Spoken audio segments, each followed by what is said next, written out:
road trip, Charlie and I spent a lot of time discussing the future of our ball club, our organization. And in the course of those discussions, I informed Charlie that we will not be renewing his contract after the 2013 season. I think Charlie understands this decision and the fact that we're making a managerial change, that it is in the best interest of the future of the organization.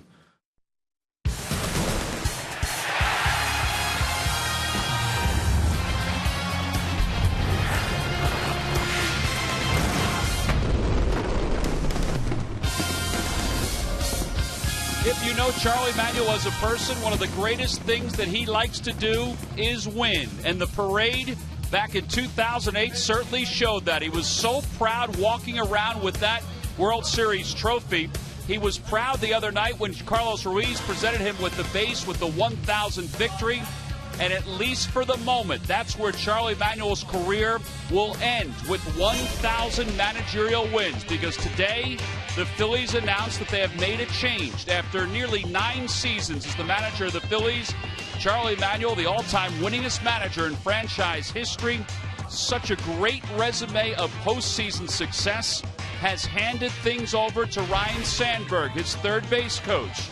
Ryne Sandberg of the minor leagues had a winning percentage of over 500. He had 439 wins with the Cubs organization and with the Phillies organization, and he takes over on an interim basis. And today, as Ryne Sandberg said, it was somewhat bittersweet as he got a chance to talk to now his players before the start of today's ball game.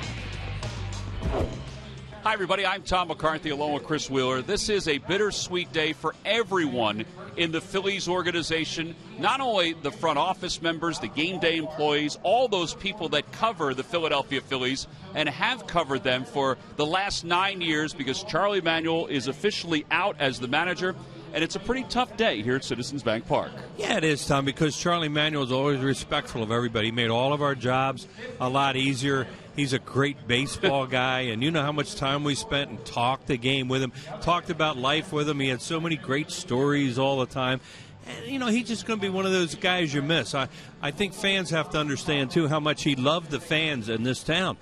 He came in here, and it was tough for him at the beginning. They didn't give him much of a break at the beginning, and then he became a beloved figure in this town. And really, that's kind of an unusual thing, I think, having lived here my whole life, to see what changed with Charlie Manuel. Well, it was a long afternoon here. Ruben Amaro, Charlie, Ryne Sandberg, well, they all sat down with the media, and they had their chance to talk about it. I wanted to make sure that when the decision was made that Charlie would not be back, that he would know. I didn't see any reason why we should drag it out and let him sit for the next 40 games. For the last 9 years, I want to tell you, I'm mad because it took the best seat in the house away from me. And I've been sitting there watching the Phillies play, and I've been sitting there watching the games every day, something that I love. And you know, I'll just leave it right there. It's kind of how I feel about it. I think sometimes people forget how much I love to win. I think that goes unnoticed, and I think sometimes I don't talk about it because that I push it to my team and how important it is. And every day I say, the number you guys have been around me. Our number one priority is win the game. I love putting a uniform on. I would have wore it over here today if I could have. No, hey, I'm going to tell you something, Bob. I don't know. You know, like more likely when I go home and I sit there and watch a game, I'm going to get mad and things like that, if you want to know the truth, because, you know, yeah, I've been coming to the ballpark for so long, and I got a routine. It's been going on a long time, and I love everything about baseball. Little bittersweet moment for myself under the circumstances.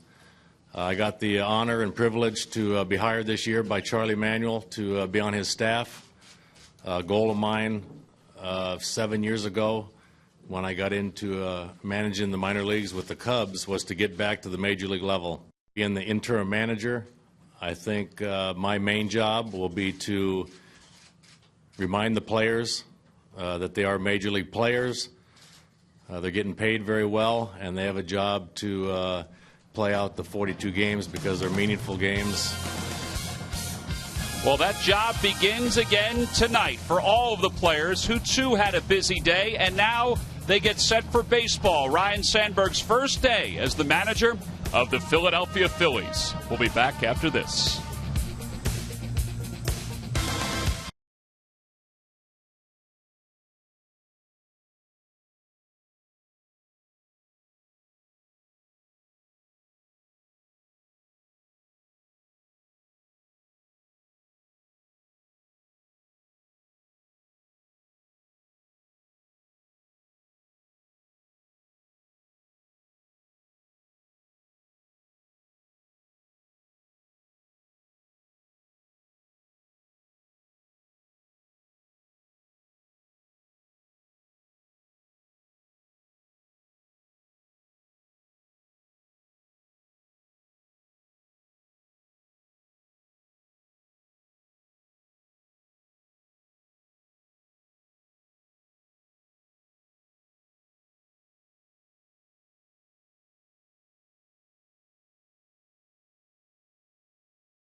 That Ryne Sandberg brings out the lineup card for the start of tonight's ball game as he greets the home plate umpire Rob Drake, as well as Don Mattingly, the Los Angeles Dodgers manager.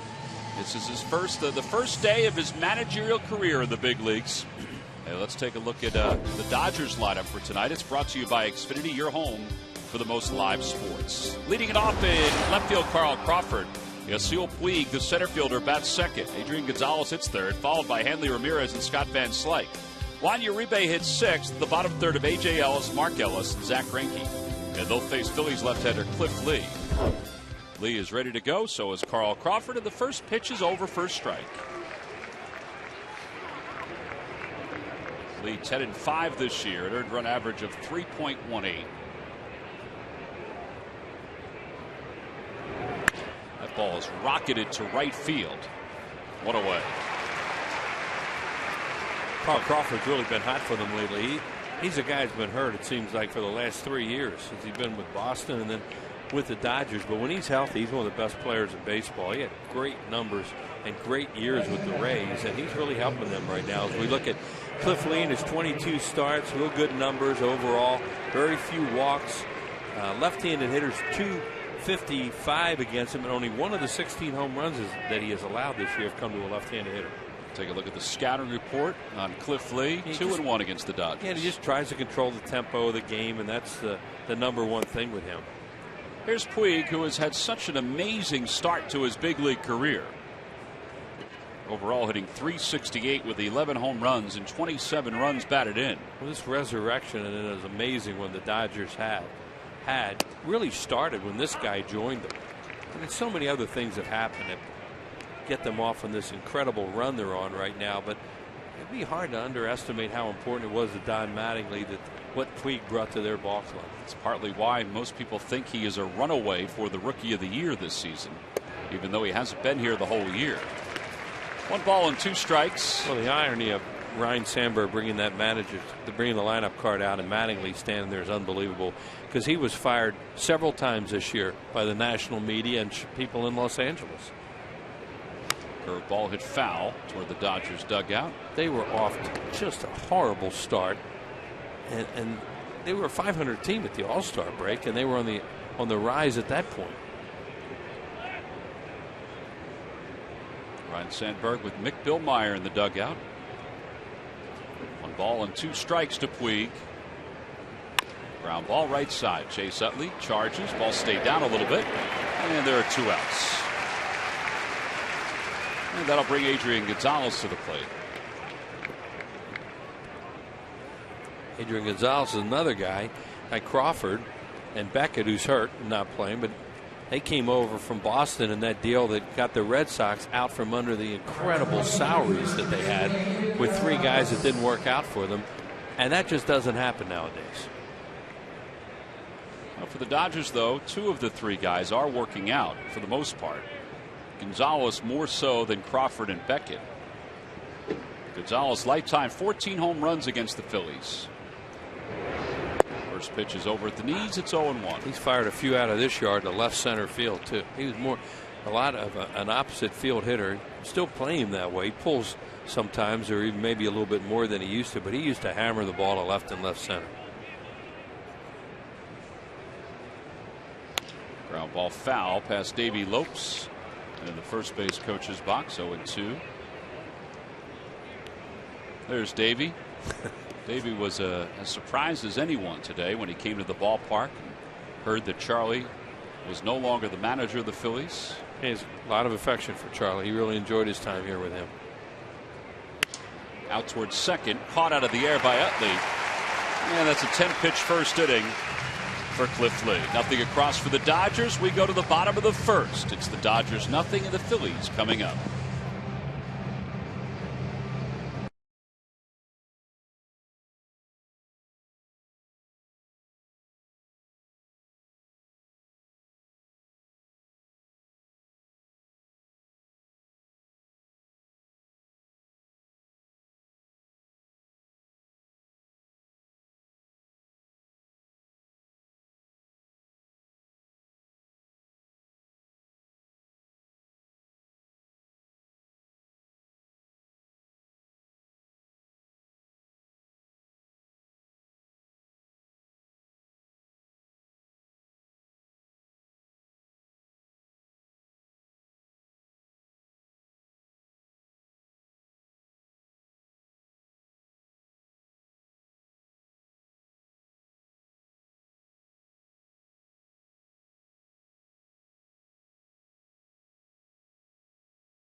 The Dodgers nothing. The Phillies getting their first look at Zach Greinke tonight.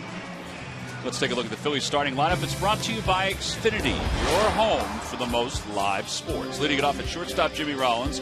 Michael Young bats second. Chase Utley hits third, followed by Dominic Brown and Darren Ruff. Cody Ashley will bat sixth tonight, and the bottom third of Mayberry Ruiz and Cliff Lee. That's the normal lineup that we've been used to over the last several weeks. And they'll face right-hander Zach Greinke. Greinke making his 20th start of the year. He's 10-3 overall. Quality pitcher. Got into an altercation, of course, with San Diego this year and had the broken clavicle. Had to come back from that. And when he goes out there, you know you're going to get a professional appearance from him. He has a good fastball. He's using his curveball very effectively lately. He'll throw 5 different pitches, and those are his lifetime numbers against the Phils, including a no decision this year when he gave up 12 hits in 7 innings, including home runs to Dominic Brown and Chase Utley, but they could only get 4 runs off him. No, he delivers a strike to Jimmy Rollins to start the ball game. Rollins was 6 for 16 in that series against the Dodgers earlier. And a fly ball off the left field line. Long run for Uribe, and he makes the catch. Well, as you saw Uribe go past the third base coach's box, you probably noticed another change the Phillies have made. Juan Samuel is back in the third base coach's box where he was the last couple of years. And with Sammy moving to the third base coach's box, Wally Joyner will move from the dugout to the first base coach's box. I meant to ask Sammy tonight if he's going to change the signs, because sometimes a coach, when they go down to third base, he wants to use his own signs he's more comfortable with.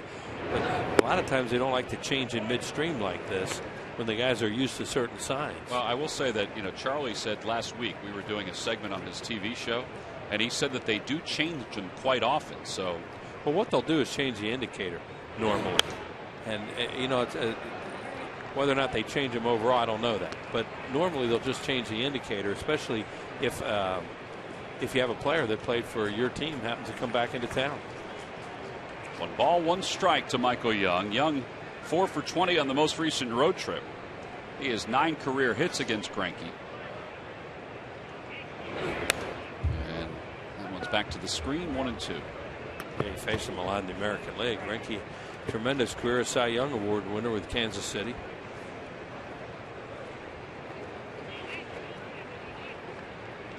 Great athlete, too. He's a tremendous hitter. Both these pitchers in the lineup tonight can hit.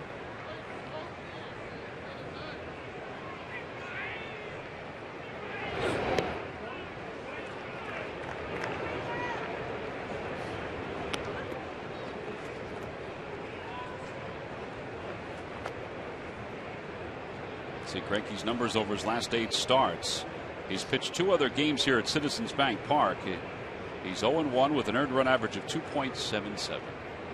And the 2-2 pitch. Breaking ball and a called strike 3, and Michael Young knew it. And there are 2 outs here in the first. Kind of interesting in between innings before the Phillies came up to the plate. Don Mattingly went out toward the home plate umpire, and it's partly because of this. Puig got a strike called right at the knees, and Puig turned back at him and just stared at him. And Rob Drake just put his arms out. He never said anything to Rob Drake, but he did stare at him. And Don Mattingly and Rob Drake had this conversation in between innings. I'm sure it was just about that. It's very affable, and Rob Drake's reaction was, "What are you looking at me for? That's right down the middle." And when you saw that replay, it was right down the middle. I think the other thing Rob Drake could say if he wanted to is, hey, listen, I'm not the number 2 hitter who's got all those powerful numbers that was trying to bunt here in the top of the first inning. Yeah. Well, we bring that up a lot of times. It amazes you. Certain guys in certain situations, you see them bunt. And then they'll say, what is the manager doing? What is he putting on a bunt? Well, the manager didn't put on the bunt. They did that on their own for some reason only they can explain. 1 ball and 1 strike to Chase Utley. Utley had 7 hits on the road trip. He's hitting .419 over his last 9 games. You know, Chase is not an overly emotional guy, outwardly emotional guy. And I thought his comments today and Cole Hamels' comments today were outstandingly put about Charlie Manuel and what Chuck meant to them and meant to the organization as a whole. Chase said that when he signed his contract with the Phillies, he thought that the only manager he would ever play for was Charlie Manuel. Well, if those guys don't say good things about what he did for them, it would be just ridiculous, because he had a great relationship with the players and he always had their back, number 1. 3 unassisted, and the side is retired in order, so both teams go down 1-2-3 in their half of the first. On to the second we go. Scoreless ball game.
Very easy top of the first, and now he'll face Hanley Ramirez, Scott Van Slyke, and Juan Uribe for the Los Angeles Dodgers.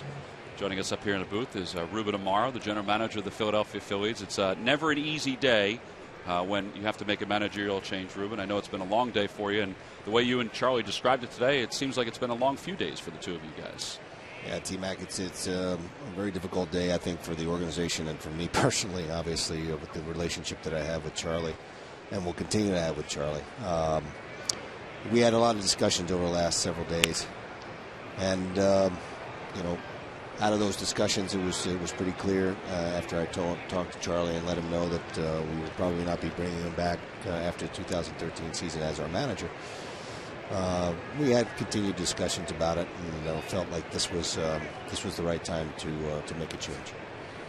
Well, Hanley Ramirez is up now for the Dodgers. He grounds one foul, and it's no balls and one strike to Ramirez. Talk about all the time that on a baseball team, manager, pitching coach is so important. Front office wise, general manager relationship. Yes. Talk about that a little bit. Yeah, I mean, obviously we talk to each other every day. I've had a special relationship with him as a player when I was playing for the Cleveland Indians organization, and he was the hitting coach, and I was trying to make a team and stay on the team. But we've known each other for a long time. I think that we've always had a pretty good communication, and it'll be tough. I mean, it'll be tough not picking up the phone and going down to his office and talking to him every day. And now my job is to do that with Ryne Sandberg. I know that you guys talked about your conversations on the end of the road trip. At what point did you guys realize, did you and Charlie together realize, okay, we are going to go a different direction? I really think it happened last Thursday or so, where we felt like it was this time, and it was time to try to move this thing forward. And this is really about us. I guess if people are speculating and thinking that this is a blame issue. It wasn't a blame issue. It's about us moving forward with our organization in a positive way. Cody Ashley makes a heck of a play. Bare hands and flips over to first. Nice dig out by Michael Young, and there are 2 outs here in the second. It's about moving this organization forward. I agree with Charlie. I know he can probably manage another couple of years, but the fact of the matter is that we're looking more long term and trying to make thinking about what the future might hold for us, and trying to improve in the future as well. Lived through twice with the Phillies. General manager went down the field. Paul Owens did it twice. Mm-hmm. Obviously, I'm not saying anything about you. Thinking about you want me to go down to the field? No. I know you're smarter than that. But and not that Pope wasn't, but it was a different circumstance. Anyway, when you go interim the way you are right now, and you send someone else down there, I know why Paul went down there. What are the reasons in doing this with Ryne Sandberg at this point? Yeah, and this is one of the reasons why we felt like this was the time to make the change.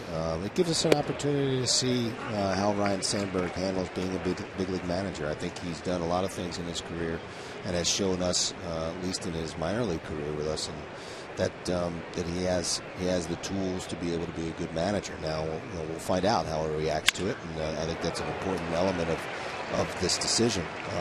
We by no means have anointed him the manager for 2014 and beyond. That's something that we'll make a decision on at some point, but certainly have not made that decision yet today. And he kind of made that clear too during his press conference that you didn't broach that with him, that this was an interim basis. Absolutely, and I was very frank and very honest with him that we're all being evaluated, and he was one of those people being evaluated. I think this is a great opportunity to show us how he can handle things, how he handles his coaching staff, how he handles his players, how he handles the game, and hopefully we get to learn a little bit more about him over the next 42 games. You just mentioned a few things right there. Do you have a mental checklist of things that you look for, that you're going to look for, Rube?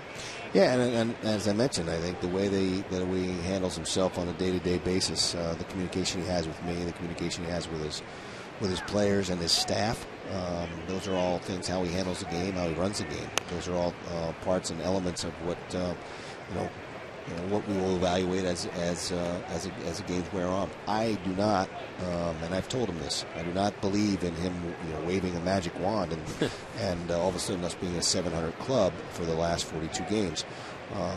but I do have certain expectations of our players and certain expectations of the people on the staff, people that work down there, and hopefully they can rise to the occasion.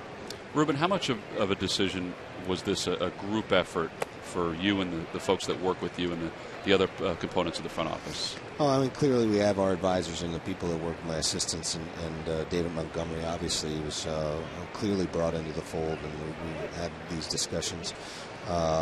Again, very, very difficult decision to come to because of what Charlie has meant to us and to our organization.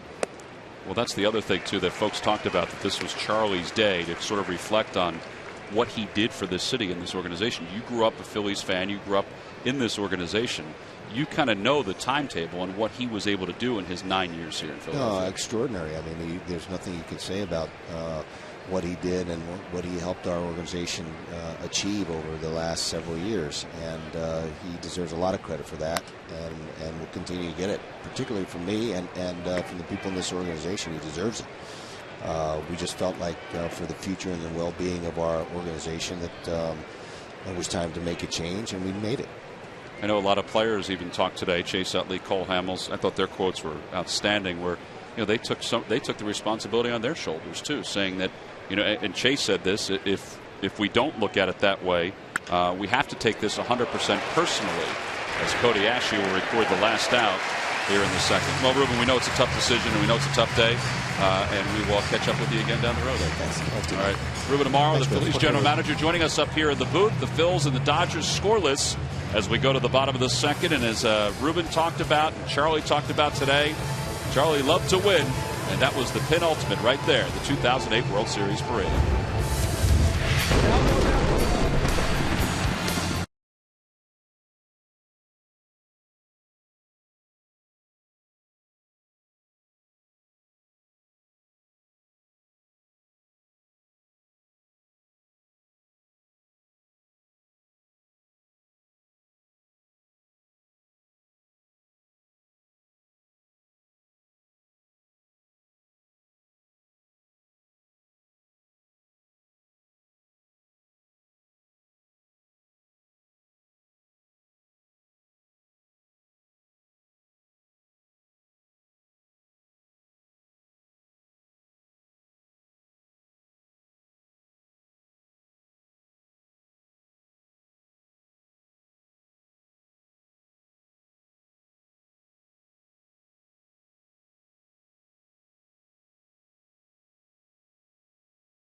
Been around for close to 9 years now. I've played a lot of games under him, and I respect the man a lot. So I think it's difficult to really put into words how much he means to all of us. We're sad that he's not going to be around, but like he said, the game goes on. That was Chase Utley talking to Murph earlier today. Chase went on to say that as players, we should 100% take this personally. We didn't hold up our end of the bargain. And I think that was echoed not only from Chase, but also from Cole Hamels to Michael Young, to each of the players who spoke today after Charlie was let go as the manager of the Philadelphia Phillies. Dominic Brown leads things off here in the bottom of the second. It's 2 balls and no strikes to Brown. So many things we'll take away from Charlie from all the time together. And he had so many expressions he used, and one of them I'll never forget was, well, Willie Mays and Hank Aaron retired, and we got a game tonight. And, that's just one of the things that he made things so simple, Tom, as you know, from being around him so much. And that, I remember when he used to say that, I'd laugh. a good point. I think Game goes on. Yeah, and I think all you had to do was watch his press conference today. There was so much of him naturally coming out, which is the way he always wanted it to be and the way it always was with Charlie. He didn't know any other way. Ball is hit toward right, going back on it, Van Slyke, and he reaches up at the last moment to make the catch. Charlie had a wonderful, wonderful personality that would come out once in a while. I think when you'd see him belly laugh and he just loved putting the uniform on. That's the thing, and to me, that's going to be the hardest thing for him, as he said today, is not to put that uni on and to show up here early every day and just sit around and talk to whoever showed up. He would just sit around and whatever you want to talk about, and other times you just sit there and listen, because he always had stories. Well, that was one of the comments he made today about the ballpark. He said, I may get here early each day and leave before everybody gets here. That was funny. It was one of the many funny things he said. Just didn't look right him being in that office though today with those pictures coming off the wall. That was different. Aaron Ruff fouls it back. It's 0-2. Ruben was with us in the top half of the second. Unfortunately, we didn't get the last couple of questions in with him about Charlie's role in the future. They would like him to stay. Whether he wants to stay or whether he wants to manage again one day, well, that's up to Charlie. And he said he's going to take a few days, some time to kind of think about that and decide what he's going to do in the future, which he has the right to do. Well, people say, what's he going to do tonight? Well, I'll tell you what he told me he's going to do tonight. He's going to sit and watch a game. What else would he do? He loves baseball. He'd go home at night and watch the West Coast games and come in the next day and say, did you see this? You see that? So he'll be watching the game right now. And Chuck, enjoy it. That ball's low. Hope it's a good one for you. Yeah, we sure will. I think those are the sentiments for most of the fans around the Philadelphia Phillies for what he was able to do here. 2 balls, 2 strikes to Darren Ruff. Breaking ball outside, 3-2. He's throwing a lot of breaking balls here early on. Changeups, sliders, cutters. Say he's really using his curveball a lot lately. He hasn't run that out a whole lot tonight. Spotting his fastball. He can pitch. This guy can really. He and Cliff Lee know how to pitch. Fly ball left field, not deep. Crawford comes running in. And there are 2 outs, and that's a little later than we would like. But wheels, are the keys to the game still holding up? Yeah, they are. So our Nissan keys to the game, and just put on. These guys are 40-8, by the way. We haven't gotten around to talking about the Dodgers too much. That's a wow factor above imagination to be 40-8 in your last 48 games, and without saying, it's been a really tough day around here. Well, here's Cody Asche. Asche takes outside. Asche 3 for 20 so far, or 3 for 20 on the road trip. Overall hitting 196, a couple home runs, 7 RBIs. And he pulls that one down the right field line. That's going to be in for a base hit. And it's going to go to the wall. And Asche's going to go to at least second. And they'll stop there with a 2-out double. So each team with a base hit tonight. Mike Greinke was trying to come inside with fastball to him there and didn't get it there. And a good job by Cody Asche to pull it down into the corner. He's talking about Charlie. Talked about him in spring training all the time. When he asked him, what do you think of Cody Asche? He said everything's short, everything's quick. And he really likes him as a hitter and a player and his temperament too. And he thinks Cody Asche has a chance to be a heck of a player. Does remind him of him a little bit. Here's John Mayberry. Mayberry 2 for his last 23.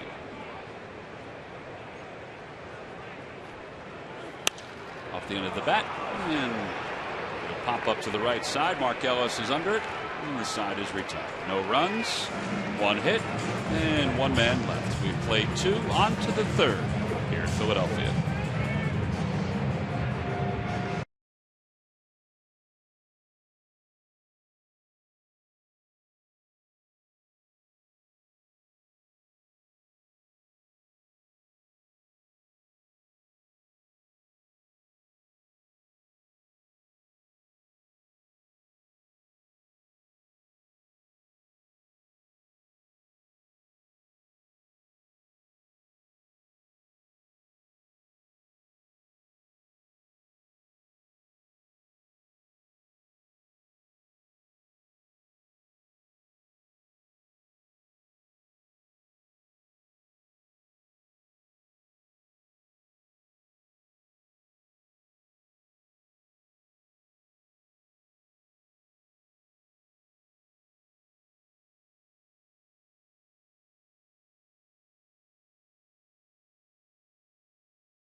The fan section for all the information, and please submit your answer on the subject line. All right, Wheels, here's the question. Which Cubs pitcher surrendered Ryne Sandberg's first major league hit in 1981? It was a single to right field. It was a flare. In fact, that was back in the days when Rhino used to. In fact, he said he broke his bat, and he has it in his home. We saw it that night in his home when we were out in Arizona. He used to hit everything to right field in those days. And then all of a sudden, he got with Jim Fry out with the Cubs, and did he learn to hit high fastballs. Oh, could he hit those things? Now, was all that helped him to jar your memory? No. Okay. Because he told me who he got it off to, and I can't remember. All right, well, you have until the 7th inning to decide. He showed us the bat. Oh. Here's Mark Ellis. It'll be Ellis, Greinke, and then Carl Crawford. Ryne Sandberg said that he was called to the ballpark yesterday at about 1 p.m. To discuss taking over as the interim manager for the Phillies. As Ruben Amaro said in his press conference today, he and Charlie decided on Wednesday, prior to the Braves game. They had been having coffee for the last several days. Before that, in his office. And Charlie did admit today that he managed on Wednesday knowing that was going to be his last day as the Phillies skipper. I know Ruben, when he was in here, said Thursday was when the decision was made, but it was Wednesday that the decision was made. He's had a lot to think about today. Yeah, they would sit in the office in the afternoon, drink coffee. It wasn't like they got up every morning and said, well, let's meet downstairs and have coffee. There's the first strikeout for Lee. Both these guys are on their game tonight, and they are tremendous pitchers. I was kind of up and out of the zone. He didn't mean to throw it there, but he got a strikeout on it. Lee and Greinke pitch the same in that they try to command the strike zone, change speeds, and get hitters off balance, and they want to control the tempo of the game. Greinke, 385 hitter this year. He has 15 hits and 39 at-bats. It's 0-1. The other night we were doing Charlie's show in Atlanta and shut the door because it's real close where the players are and everything. Charlie likes to just sit in there and do the show, and then he didn't want an audience. That ball's grounded to Chase Utley, and Greinke not going to run. He's just going to go about 60 feet and make a left turn. That wouldn't go over real well here if you were playing here. Amen. Not real well at all. So anyway, we're about finishing up the show, and I heard the handle on the door kind of. And I'm thinking, it's locked. What do you mean to lock the door? Who could that be? The next thing I see is Fred Stone, the Braves clubhouse guy, opening the door, and here comes Ruben. So what are you doing, locking me out? I said, sorry, Ruben, it was an accident. Here's Carl Crawford. He lined out his first time up, and he fouls that one off to the left. And it's 0-1. Charlie laughed, kind of thinking, hey, we don't knock the GM out. That's not a good idea. And that was during that series in Atlanta when all that stuff was going on. So they had a lot of talks, it looks like.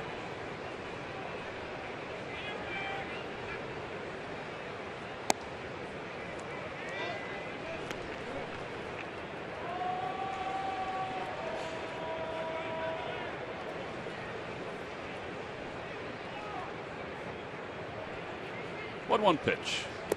Down low, 2 balls and 1 strike.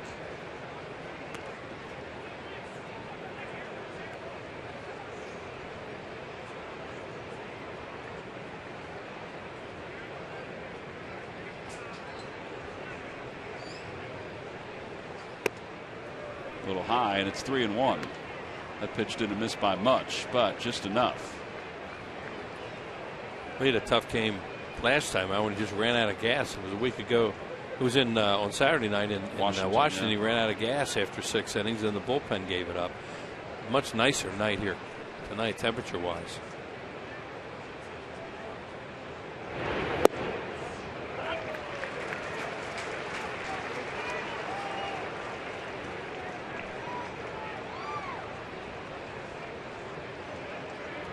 Yasiel Puig is in the on-deck circle.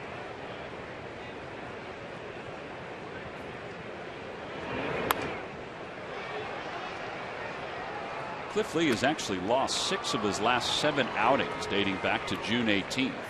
He's had stretches like this even his first year with the Phillies when they acquired him from the Indians. Surprisingly, though, he's allowed 15 earned runs in his last 24 innings.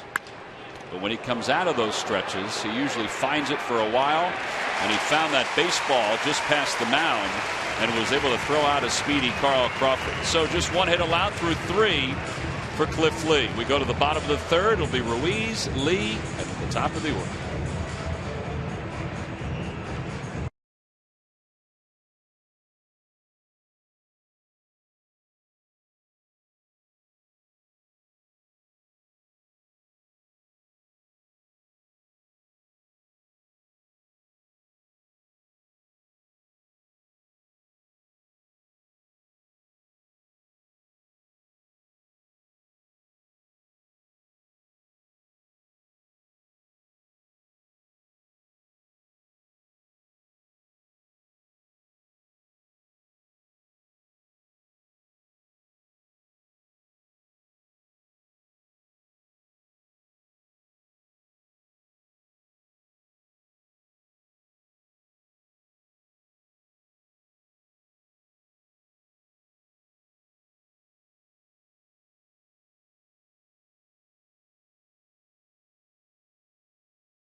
And by Chevrolet. Visit your local dealer at ChevyDealer.com.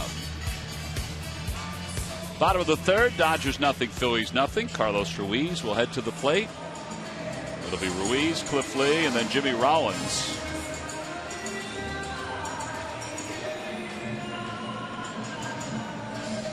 Carlos 3 for 16 on the road trip. 0 for 3 against Greinke. Very few at bats.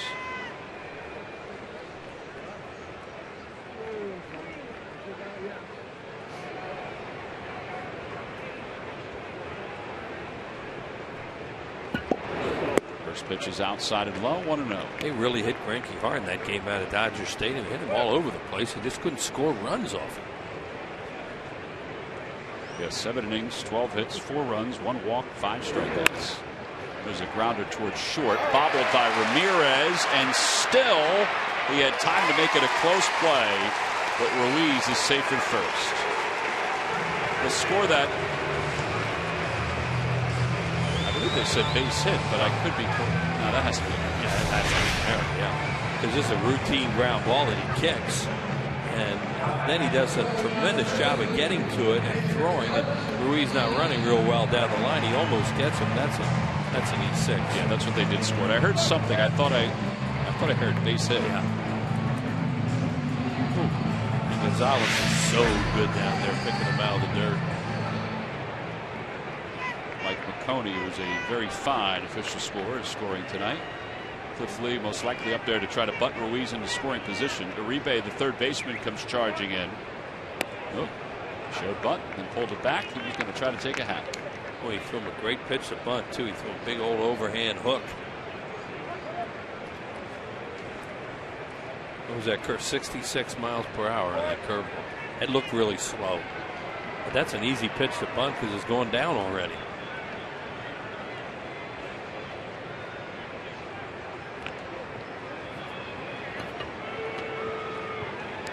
Teams like to do that, like to throw over just to see if they're going to bunt, see if they're going to show it early.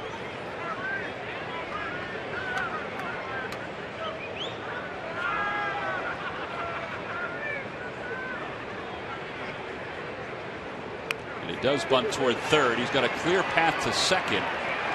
For some reason, Ramirez tagged Ruiz. I have no idea why. I'm sure nobody does. Unless he thought he was off the bags by a lot and he had to tag him or he had a brain cramp, probably. More likely. That's why you don't bunt the ball to third in that situation when there's a man on first. Talk about that all the time. You bunt it towards first because the third baseman has a free run. And he was straddling the bag. Yeah, but why would he tag him? What was that for? Greinke's looking around. Did I miss something here? He's looking for somebody to explain to him why. Anyway, you got to bunt that ball to first base, and then they have a lot less chance to throw to second to get a force out. Rollins takes outside, 1 ball and no strikes.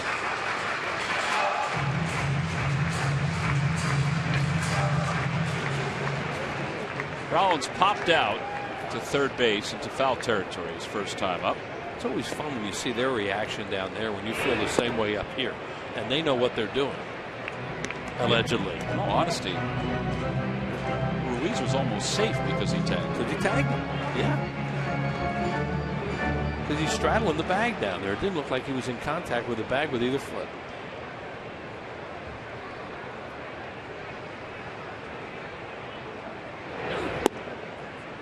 Greinke's a grunter out there. You can hear him on those pitches. The all-timer, best one ever is Nolan Ryan. You can hear him go, "Ooh, dang it." Then you'd hear the hitter say something at the same time. It was great crowd mic stuff.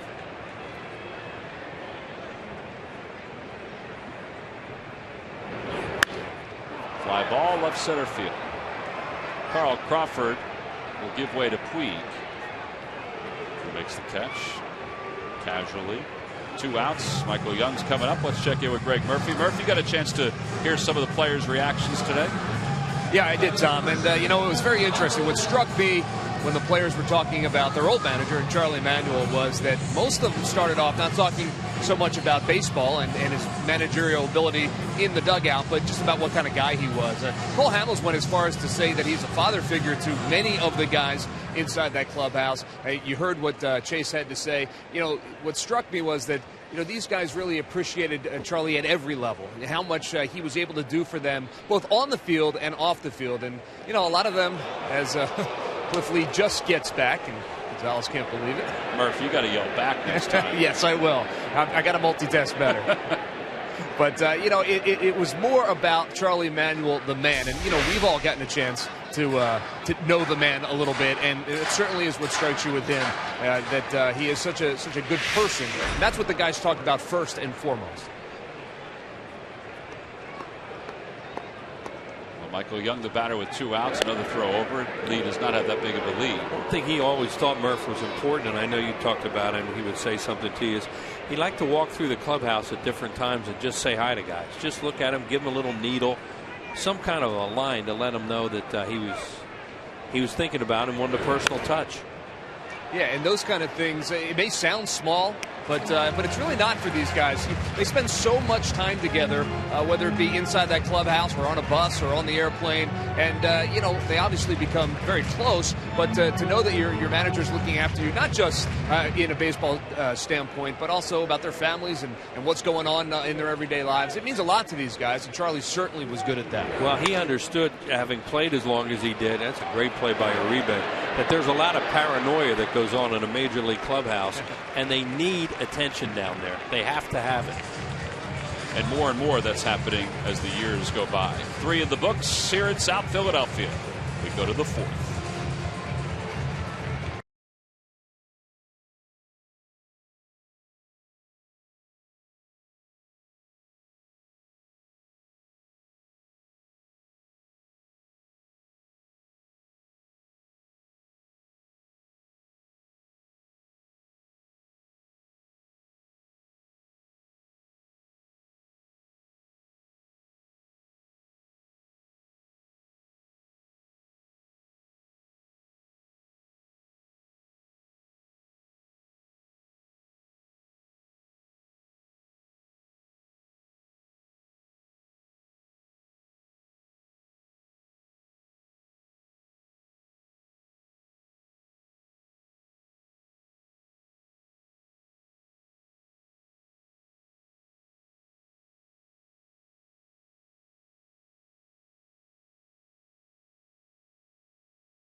know WB Mason carries the products you need to clean your business? WB Mason now specializes in delivering an all-star selection of janitorial supplies same day. Scoreless game. Beautiful night here in South Philadelphia as we go to the top of the fourth. Tomorrow, the Phillies and the Dodgers will play at 7:05, and then on Sunday, it's a 1:35 first pitch. All fans 15 and over coming to the ballpark will receive the Liberty Mutual Insurance Fanatic T-shirt, and fans 14 and under will receive the Fanatic Fathead Teammate. Order your tickets now by going to Phillies.com. We go to the top of the fourth inning. All right, Sarge, you've been around this game as a player, as a coach, as a broadcaster. It's never an easy day when a manager is let go, like Charlie Manuel was today. Yeah, especially for a guy that they really like. But again, I've seen this so many times before. Pat Corrales back in 1983 was actually fired, and we were in first place. So they always will make that change for a manager. And again, when he's a tough and a good guy like Charlie, and keep in mind, he did win a championship, and he's the type of guy who loves that uniform.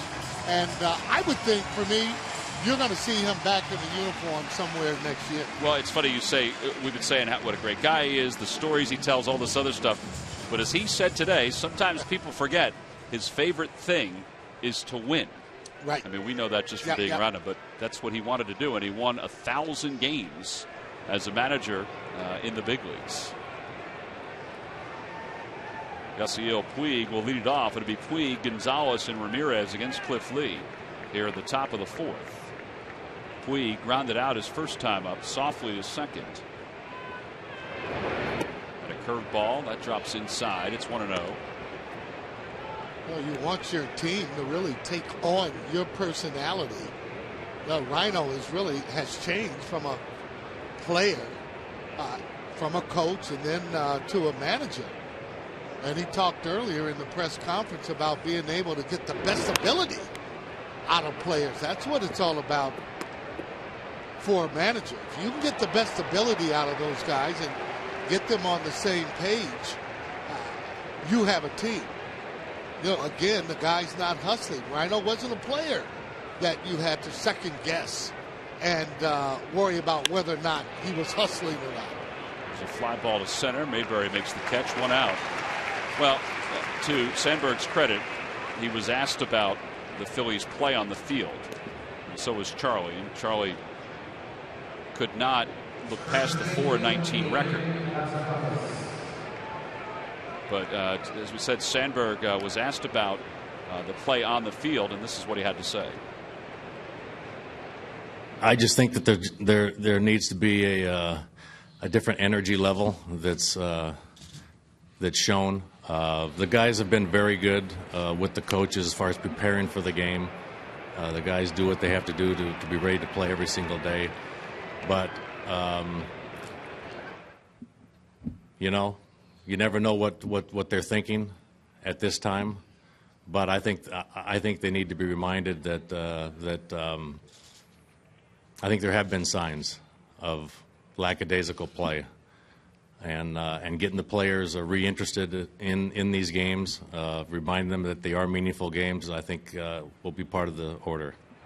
That was the question where Ryne Sandberg was asked if he thought there was lackadaisical play on the field, and the way the team was reacting in the dugout, and he was thinking before he said what he eventually said, but he did finally come out and say, yeah, I do think there's been lackadaisical play. And he talked about some of the veteran players like Chase Utley, like Cole Hamels, the guys that have been around for a while, like Jimmy Rollins, leading by example for these last 42 games. That players they're Major League ball players, they're getting paid well, and they need to play these games if they are important. He said about Jimmy Rollins, he said Rollins needs to rise to the occasion and show young guys how to play the game the right way.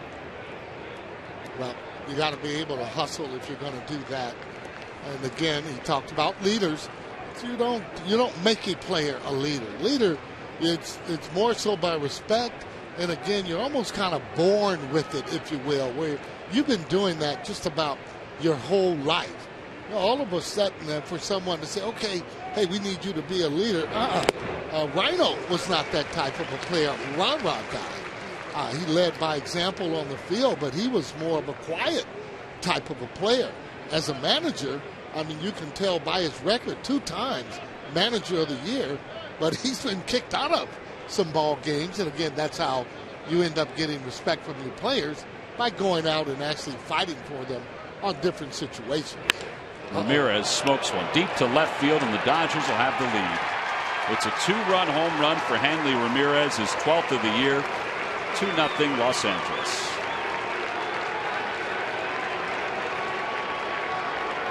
This is a scary club, to say the least. The reason I say that is that they can beat you by so many different ways. And I don't know if you've ever seen this kid where he wasn't really tearing the cover off the ball. Hanley Ramirez gets the foot down. That ball's a breaking ball that he goes down and get on the outside part of the plate.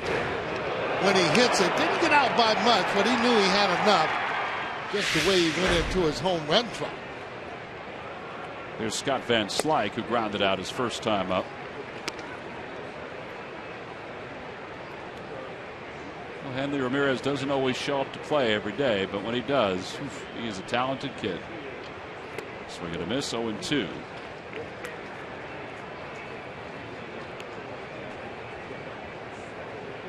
Van Slyke was recalled from the minor leagues today, where he was hitting .350 with 12 home runs and 41 runs batted in.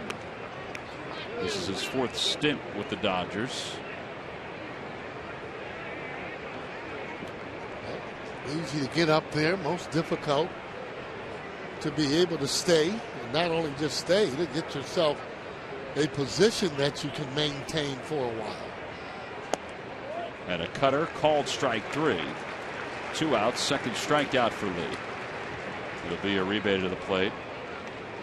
Well, Murph, we mentioned before how you had a chance to hear and talk to some of the players. What were some of the other reactions to Charlie no longer being the manager of the Phillies? Well, you know what? I thought it was very interesting because, Cole Hamels spoke today. Chase Utley did, as did Michael Young. And, all 3 of the guys were asked about Ryan's comments that you guys were just talking about, some lackadaisical play over the past couple weeks. And all 3 of them none of them shied away from it and said, Cole said, you know what?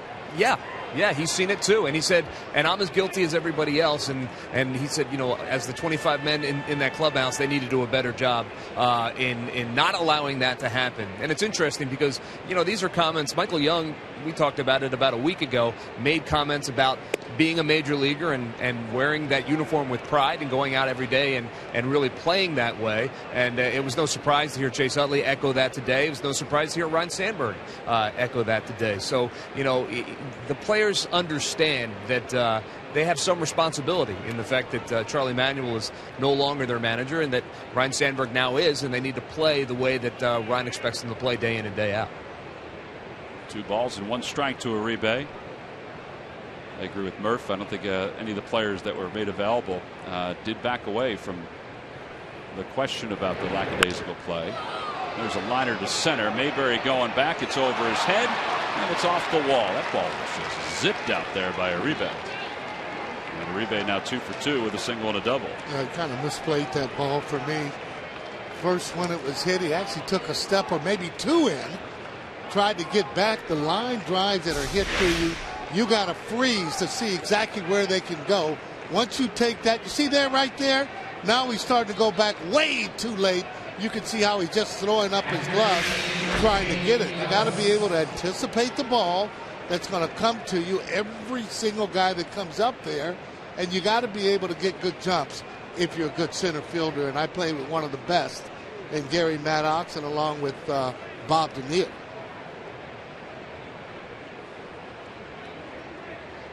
One of the things, too, that will help you get good jumps, very simple. In batting practice, you got to go at just about everything and practice your jumps. Juan Samuel can hit your fungos all day long, but it's not game situation. You had batting practice there, you're able to take off, read the ball, more importantly, and look at bat angles. That will help you get a little bit better. Outside corner, 1 ball and 1 strike to A.J. Ellis.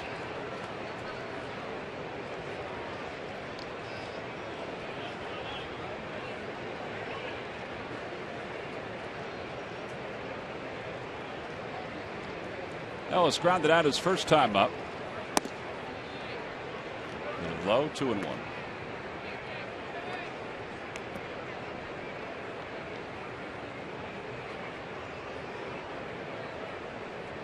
Real good splits. Fact is, though, this is a kind of a club, and they've been on a roll, and they just expect to win every ball game. Side is retired after a ground ball to Utley. 2-run score, though, and a home run by Hanley Ramirez. 3 hits overall for the Dodgers. Middle of the 4th. It's Los Angeles 2 and the Phillies nothing.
Citizenship.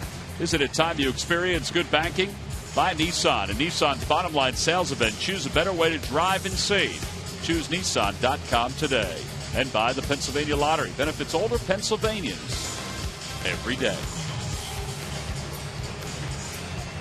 Bottom of the 4th inning. I mentioned it's a beautiful night here in South Philadelphia.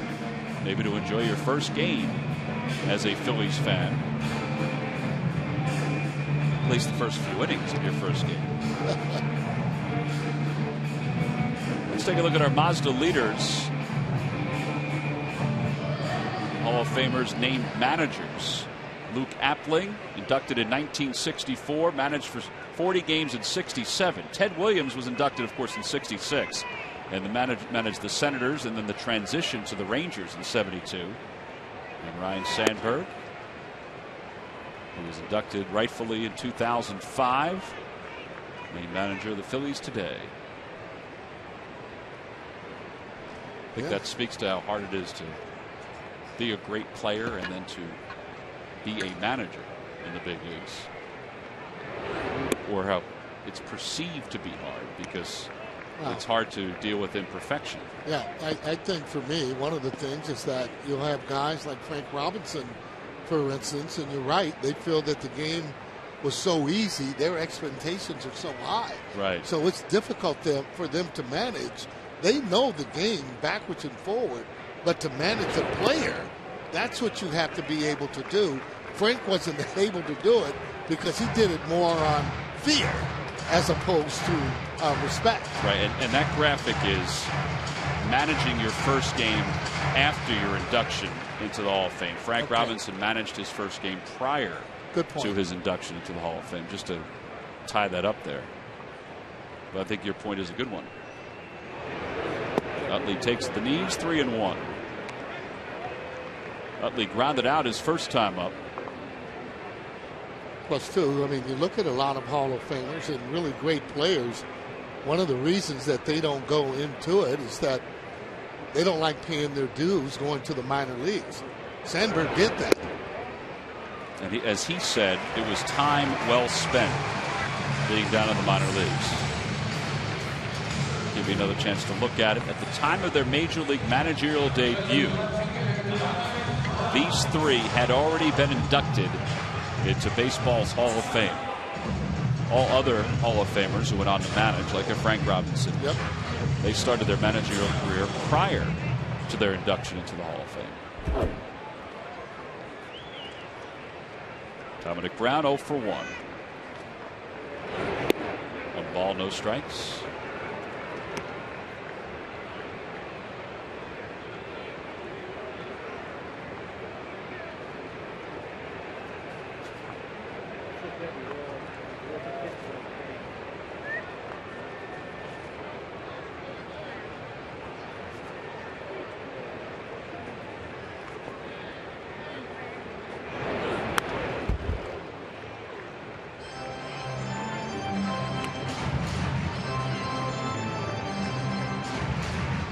Dominic looks for a ball in a certain spot.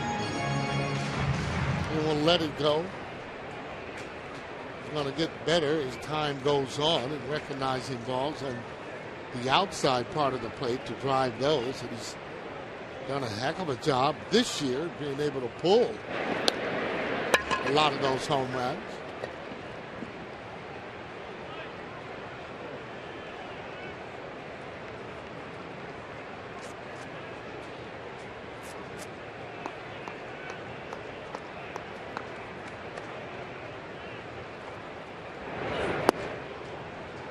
Good eye to be able to take fastball in like that.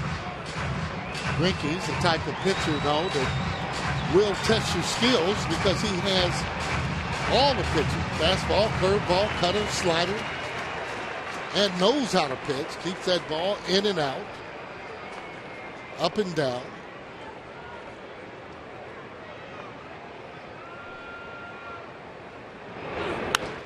The changeup down the left field line. Crawford a long run and makes the catch. And Utley has to go back to first.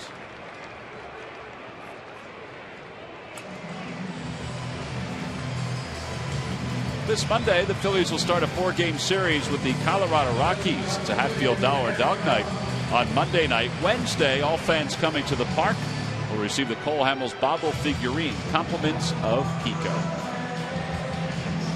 For tickets, you can go to Phillies.com.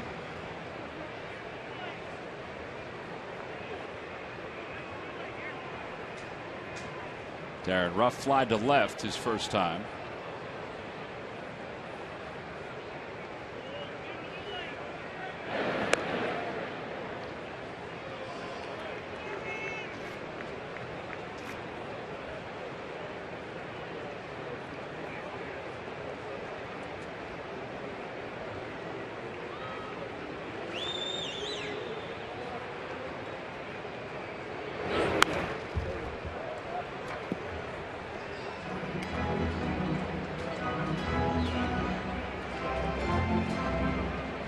Got to be impressed though with that fastball.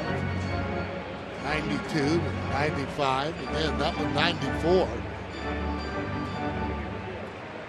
Hard to get on top of it. That's why you want him to throw it down a little bit. If the umpire's calling it upstairs, then you go on and swing at it.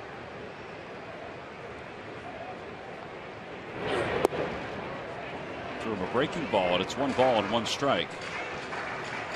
His cutter has a lot more break on it than most cutters do.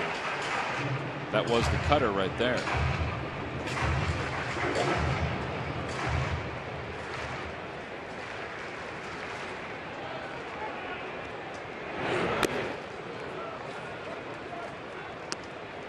So at a Major League scoreboard, Giants are shutting out the Marlins 7-0. Pablo Sandoval double, 3 RBIs. As far as the standings go, the Phillies are 6.5 games ahead of the Marlins, who are in last place.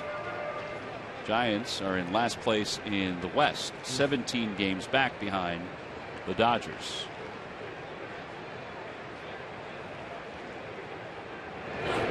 Ground ball toward the middle. Ramirez can't get to it. Utley's around second. He'll stop there. It'll be first and second with one man down. During the 2013 season, Turkey Hill will contribute $100 to each Phillies victory and 5 cents for each carton of Phillies Ram Slam ice cream, sold to support the Phillies youth baseball and softball programs.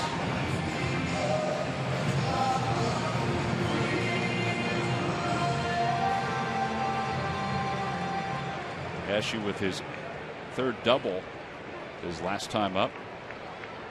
He kind of likes that ball that is down and in. We'll see what Greinke will do. Usually he will make an adjustment after you've hit a pitch. The Lucky McDonald's Phillies home run jackpot contestant is Joe Annunzio of Conshohocken. Phillies hit a home run in tonight's ball game. Then Joe will win $100.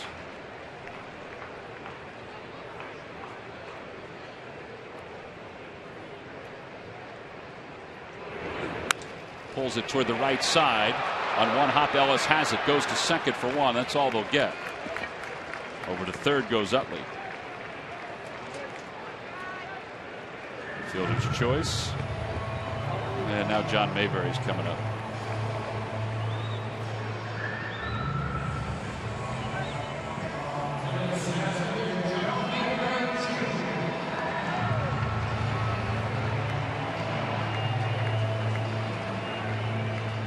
Well, this will be a good time to come out of that little mini slump. John Mayberry just hasn't hit enough balls that are hard, just centering the balls. Got to be able to hit the ball hard during the course of the game 3 or 4 times, showing that you're seeing the ball, but it gives yourself better chance of getting base hits.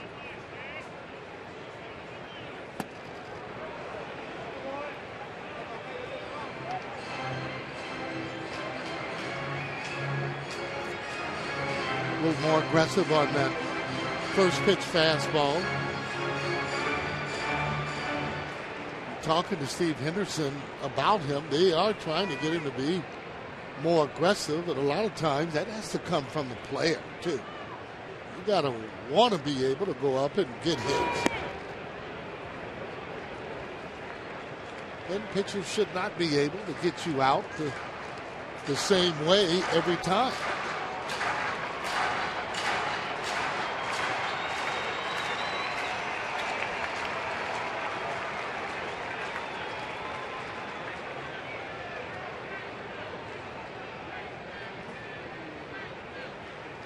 Ball, 1 strike to Mayberry. It's a good swing. Tells you that he's right on it when he fouls the pitch straight back. However, with pitchers though, don't give you a lot of pitches to hit. Be a good hitter. That one pitch that you see, you gotta square it up, especially at this time going into August after the All-Star break. Ought to be seeing the ball pretty good.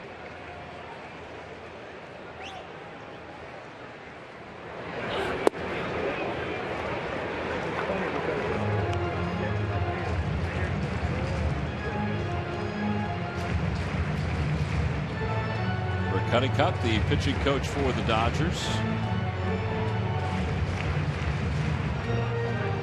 About where they came from, where they were when the Phillies were out there. 40-8 in their last 48 games. Yeah, they had a 17-game actually turnaround. Little dribbler out in front of the mound. Greinke off the hill. Side is retired. Phillies threaten again, but do not score. No runs. 1 hit. 2 men left. End of 4. Dodgers on top. 2-0.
On PHL 17, Arsenio Hall is bringing the party back to late night TV. No, not the bachelorette party, the party.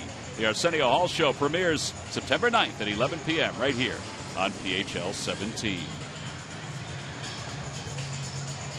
Go to the fifth inning. 2-0 Dodgers on top.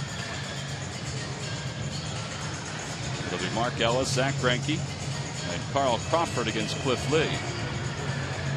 The 2 runs for the Dodgers on a 2-run home run by Hanley Ramirez.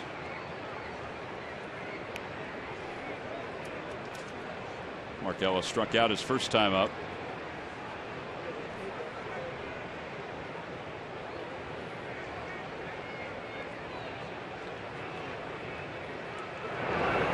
Swing and a miss, and it's 0-1. Dodgers were 47-47 at the All-Star break. The Phillies were 1 game over 500 at about the same time. Talk about going in opposite directions. Yep. The Dodgers, since that time, are 23-3. Part of the reason is Puig. He's brought something. Ability, no doubt. What he's brought is a lot of energy to the ball club. When you have that kind of energy day in and day out, it becomes contagious. And a lot of times, especially on this level, the parity's pretty close. But when you're that energy, you don't have that on every single club. Fly ball to center. It's pretty well hit. Mark Ellis is retired by John Mayberry. 1 out. You think on this level, there's a lot more parity than we think? Well, I mean, yeah, I in terms of players being able to play. Yeah, well, right. But back on the 1st of July, Sarge, that's where the Dodgers were. They're 3.5 games out. They had already started to make a move. Yeah. Because they were 12 under 500 at one point. Yep. And through the 22nd of July, that's when they were in first place for the first time. To pick up that amount of games in that short time is just unbelievable. And you got to have, good, consistent play. But more importantly, you got to have it from different guys that are on the team, and they've been doing that. Well, since 1900, during the course of a season, just at any point in the season, there have only been 6 teams, Dodgers now included, who have 40 or more wins in a 48-game span. It just doesn't happen. No. And I guess that's what goes to your parity. Well, once they got back a few pieces, they had the club. And once they got back some guys that they were counting on, and Crawford's been playing pretty good. Gonzalez at first base now starting to come into shape. And then the pitching and the bullpen they have is just lights out. Well, and Puig. There's Brian Wilson. Puig bringing a lot of energy, yeah. Brian has some kind of look going there. He threw a simulated game today. It's got to be the longest beard in the league. Not even the beard. What's going on with the hair? An interesting cat.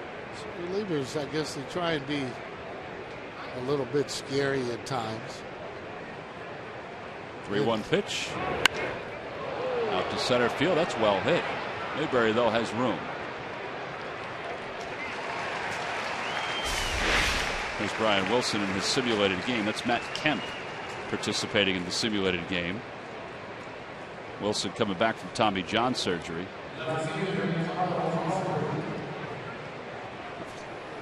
Looks like he's ready to participate in some kind of kung fu movie or something.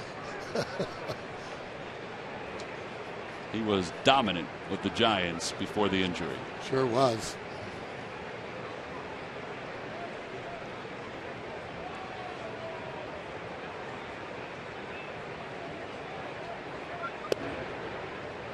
Oh, and 1 to Carl Crawford. He's 0 for 2.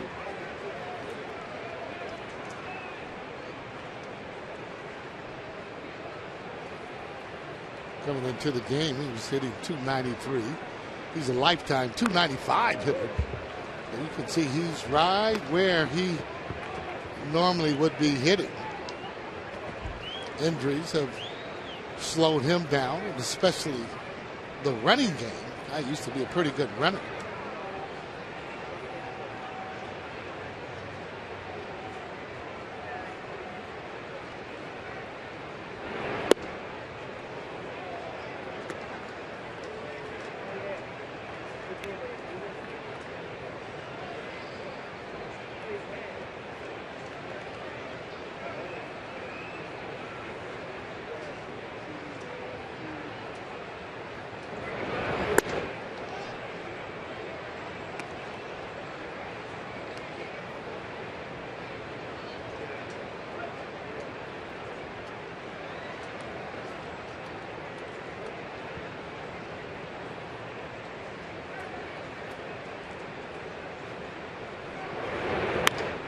Up the first base line, Michael Young waits for it. An easy inning for Cliff Lee. He sets the Dodgers down in order. It's the third time tonight he's done that. So now middle of the fifth, it'll be 8-9-1 for the Phils.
I think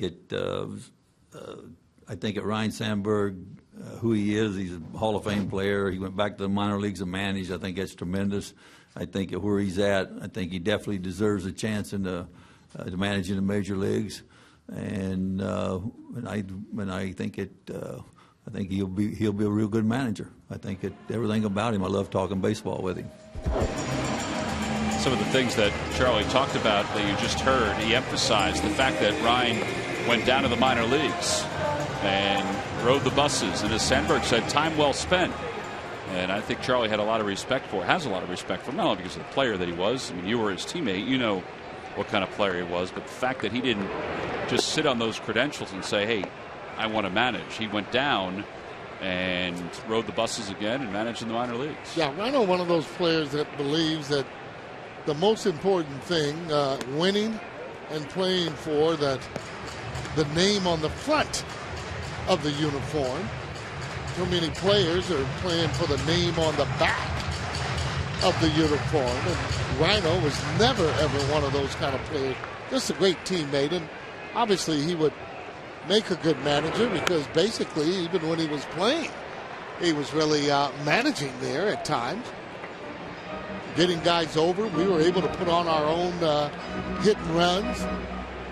Usually if a guy was in a slump and not swinging the bat the way that he should, we were able to just go on and start the runner ourselves.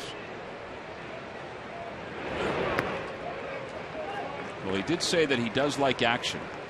Unfortunately for the Phillies, they have only 2 hits tonight, so they haven't been able to put a whole lot of action together.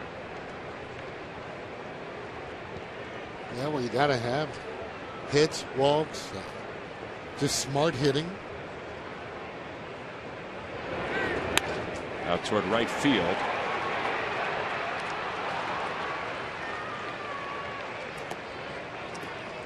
One out. Cliff Lee is coming up. There have been some other moves the Phillies have made today. For more on that, let's bring in Murph. Murph? All right, thanks a lot, Tom. Yeah, in the midst of all the managerial changes, there was another transaction today as the Phillies placed John Lannon on the 15-day disabled list. In his place, they have recalled B.J. Rosenberg from Lehigh Valley. It'll be B.J.'s second stint with the Phils this year. He was up a little bit earlier in May. 28 games down in the Lehigh Valley. He started 10 of those games and pitched out of the bullpen in 18 of them. Presumably, he will pitch out of the bullpen here. He's 3-6 down at the Lehigh Valley with 2 saves in those opportunities as well. So B.J. Rosenberg now here in Philadelphia, guys. Yeah, and as far as John Lannon's concerned, he's going to continue to be evaluated to see if something needs to be done with the same injury that occurred earlier this season. That seems to have flared up over his last couple of starts. High fastball, and it's 0-2 to Lee.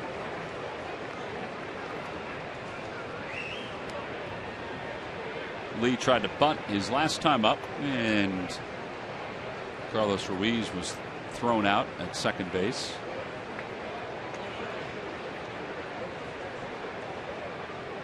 Oh, 2 pitch to Cliff.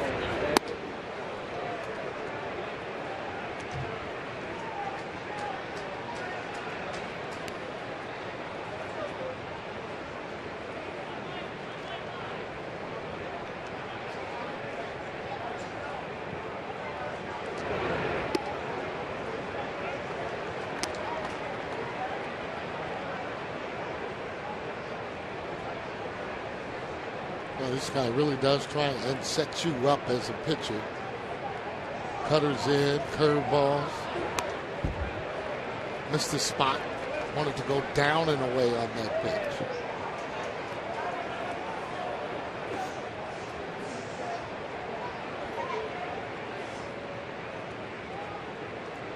He signed a big-time contract this past offseason. Whether he's going to be worth it for the years he'll be with the Dodgers remains to be seen. Inside and low, 3-2. He does have a wide variety of pitches, though. Got pitches with a lot of heart. That's what you want your pitcher to do. And he's one of those fearless type pitchers. He has had some success in his career.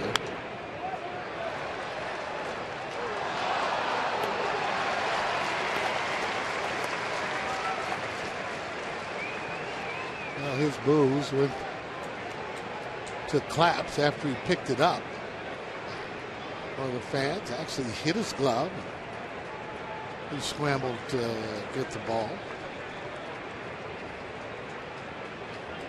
3-2 pitch to Lee. And there's ball 4. Heck of an at-bat from Cliff Lee. He's aboard with 1 out. Back to the top of the order for Jimmy Rollins.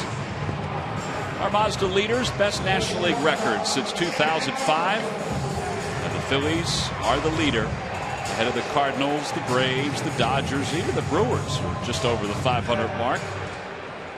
Charlie Manuel took over at the start of the 2005 season. Went on to manage the greatest era of Phillies baseball and went on to become the greatest manager in Phillies baseball. May come a point sometime down the road where that number 41 is going to have to be considered to be an important number. And that Wall of Fame out there, just had the Wall of Fame inductions last year, and his plaque is going to be up on that Wall of Fame. Yeah, I don't think it's any doubt. I mean, when the time actually comes for that to happen. Ground ball foul. It's 0-2 to Rollins. You saw the last pitch prior to that foul ball. But Rob Drake said that he tipped the ball, tipped his bat.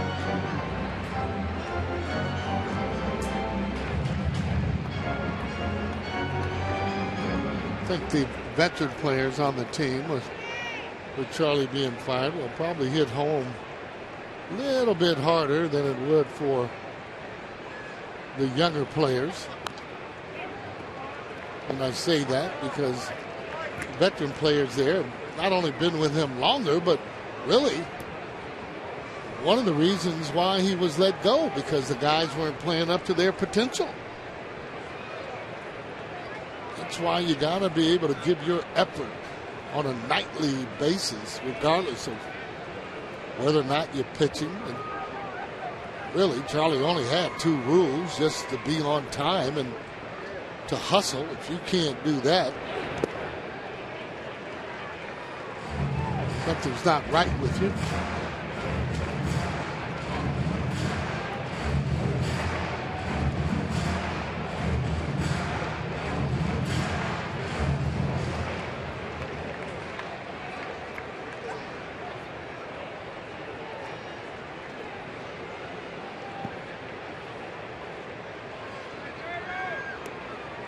One ball, 2 strikes to Rollins. Ground ball back to the box. That's going to be 2. Hanley Ramirez handles the throw at second. 1-6-3 double play. The side is retired. No runs, no hits, nobody left. On to the 6th. The Dodgers up by 2.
Confidence these days. Cole Hamels, who has battled all season to find his groove, has found it since the All-Star break.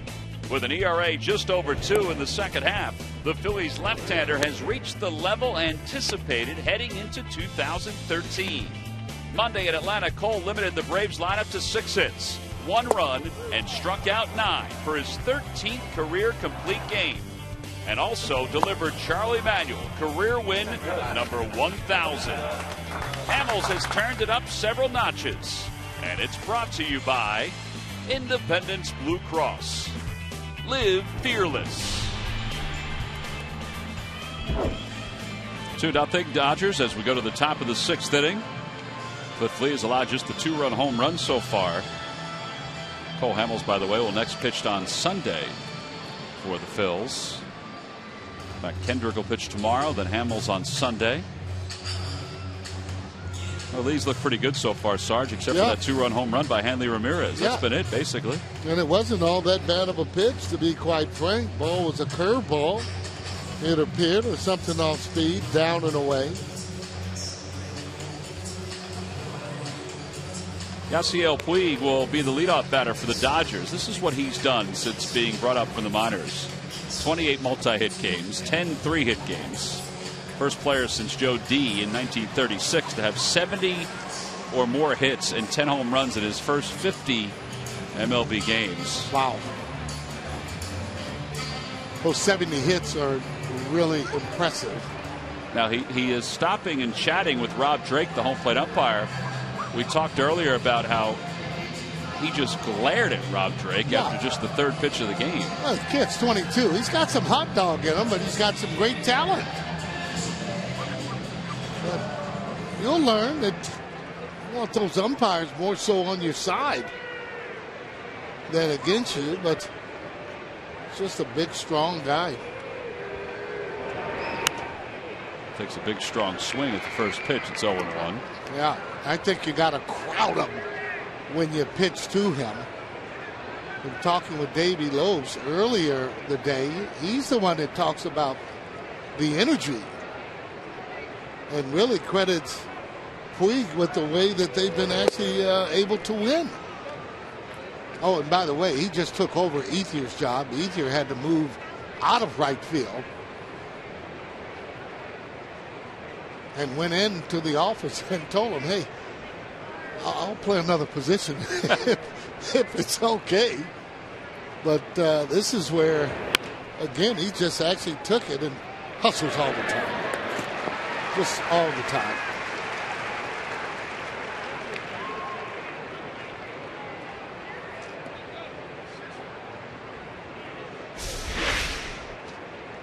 Got right on the hands there. And take a look at it. He's sprinting down there.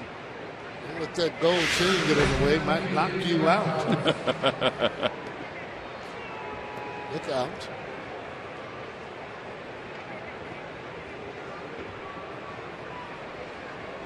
And for Mark McGwire, he just says that he kind of stays out of their way. He said it's been really great to see the hitting. And he talked about it was different guys that were actually doing it. 2 outs as Utley flips with the glove.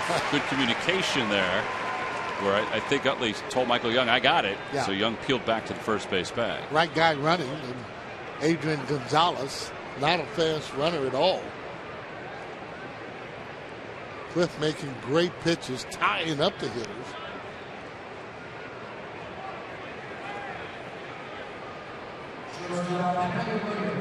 So now Hanley Ramirez, who homered for the 3rd time against Cliff Lee in his career, his last time up. He's now 8 for 15 against Lee.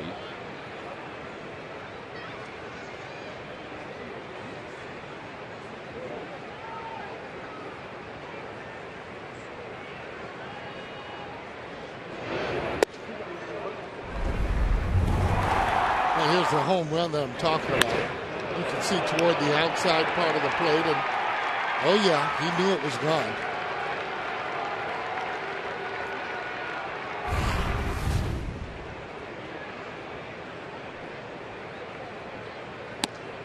Cutter for a strike, 1 ball and 1 strike.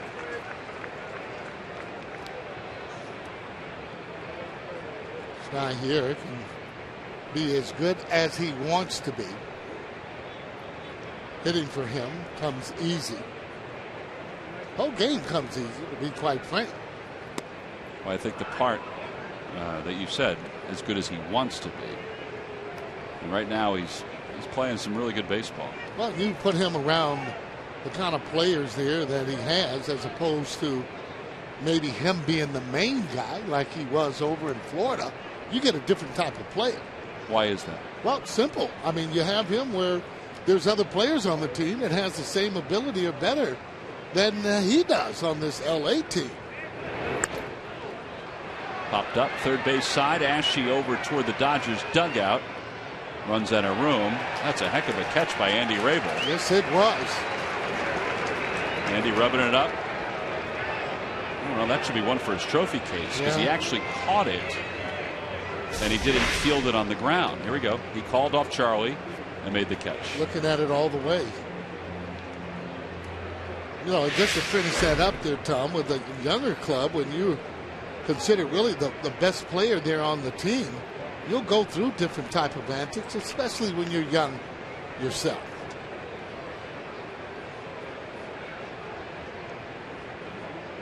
Two-two pitch.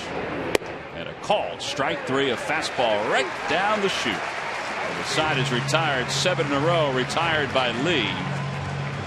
As the Dodgers go down 1-2-3, 5.5 in the books. Called off everybody. I wouldn't even think Ruiz and Ashe were impressed with that catch.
stores. Go further.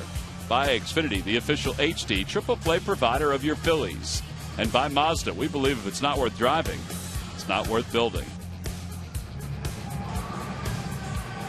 Last of the 6th inning. Game's moving along quite quickly. Yeah.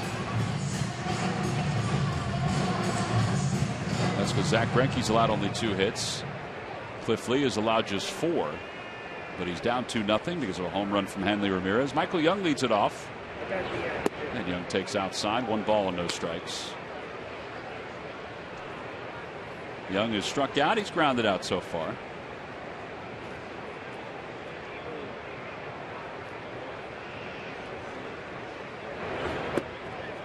Two and out. Well, this is good, valuable time, too, for Ryan Sandberg to really manage now as opposed to any other time. Gets the chance to get his feet wet. Ground ball to shortstop.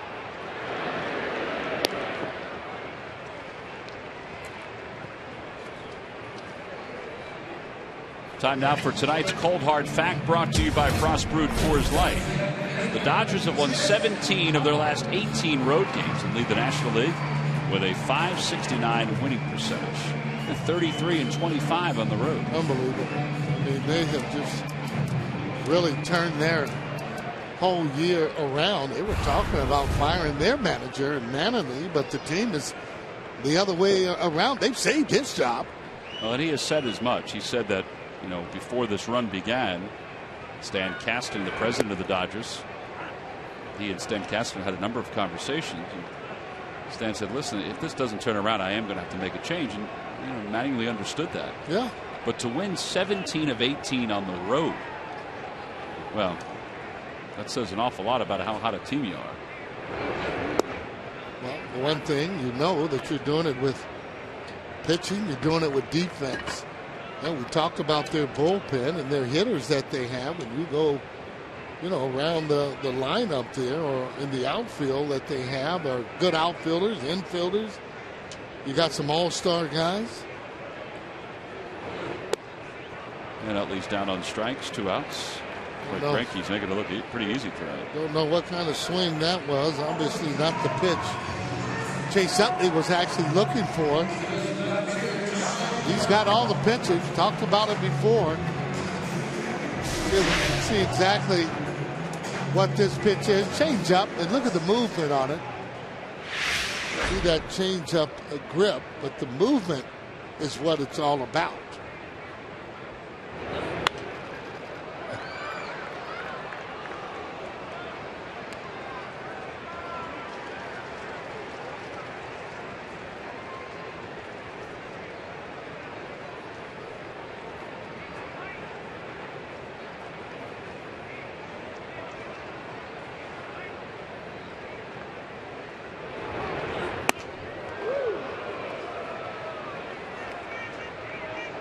More of a purpose pitch there for me. Up and in, just to let him know that he's out there.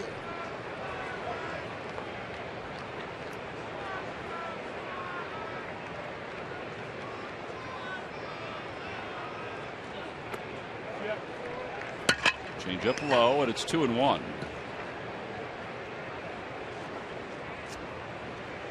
This guy has pretty good control, by the way. Being able to hit his spots.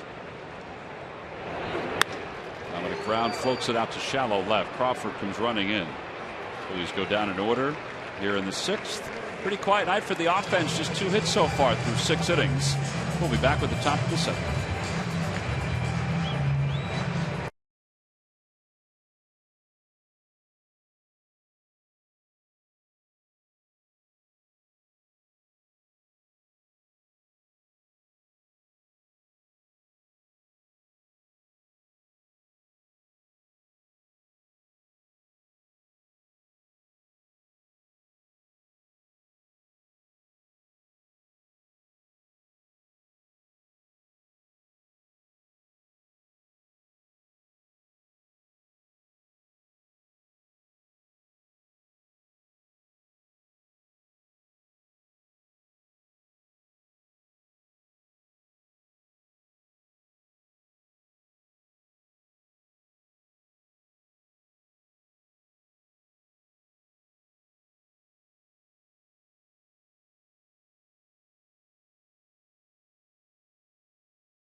Well, I don't know if Andy Rabel caught that ball, was here to see Justin Timberlake this past weekend, but playing a little bit of his music there, huh? Part of his video. Yeah. Well, your local Honda dealer's game summary. Well, if Cliff Lee didn't have to face Hanley Ramirez this year, he wouldn't give up any runs to the Dodgers. 3-run home run in Los Angeles, off a changeup. 2-run home run here tonight, off a changeup. And he just killed him. One of those things, Zach Greinke, he's a really good pitcher, and so has Cliff Lee been here tonight. Ryan Sandberg's first game. The Phillies with only 2 hits, and it's been Hanley Ramirez's show against Cliff Lee again. Well, we go to the top of the 7th. By the way, we understand from the folks that were here for Justin Timberlake and Jay-Z this past week that it was an outstanding concert. And kudos to the grounds crew, because although there are different markings on the field in the outfield where the stage was, the field looks very good, considering all the people and the stage that was out on the field and all the work that had to be done to clean up the ballpark and get it ready for this long homestand. They've had to battle a lot of weather this summer too, with the grass and all the rain that we've had here. The field looks great, and they do a tremendous job in this ballpark. No balls and 2 strikes to Van Slyke. And a foul tip and a strikeout for Lee. 4 strikeouts for Cliff.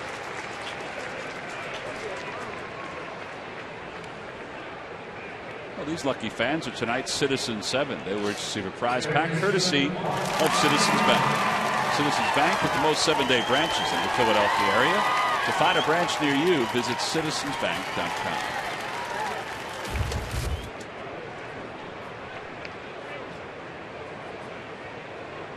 There's Uribe, who's 2 for 2. He has 2 of the 4 hits. Well, he still looks like he's hitting the same way, but he's hitting it harder. He is battling well against everybody, especially right-handers, but even left-handers. Watch how he pulls off, and you think he couldn't get anything away. Still see him hit that home run to right field here. Oh. See that swing? When you open up the way that he does, he looks so vulnerable away, and yet he keeps getting his hits. He hits it in a little bit closed stance to begin, but that doesn't last long. He flies open.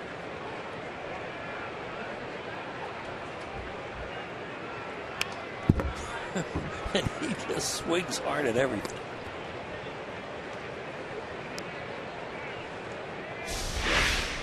Watch him open up. Watch those hips fly out. It'd be a great golf swing to get your hips out of the way like that.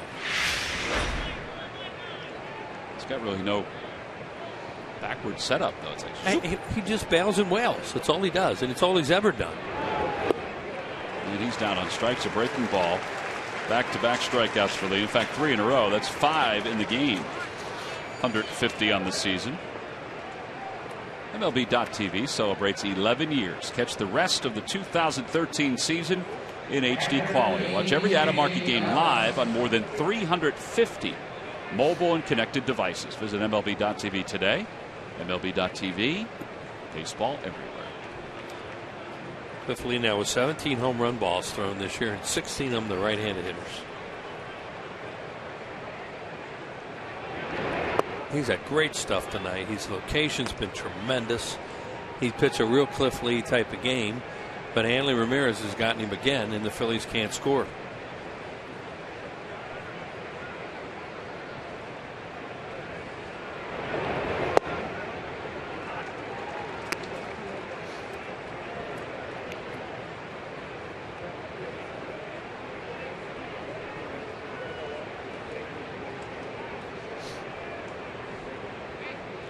Go curveball. And it's high, I guess. 2-1. Toyota Major League scoreboard. The Braves lead the Nats 2-1. That game's in the bottom of the 4th. Jason Hayward has a couple hits from the leadoff spot. A run scored. The lefty Wood is on the mound for Atlanta. University of Georgia product. What do we decide? Athens was an hour and a half from Atlanta, right? Yeah. I know when I did a football game there was a lot of traffic, so it seemed like a lot longer than an hour and a half. They probably put a few people in that place, Between the Hedges. Can't think of the name. What's your stadium name? They say Between the Hedges when you play there. Outside, I don't know. Is it named after Bobby Dodd? It should be.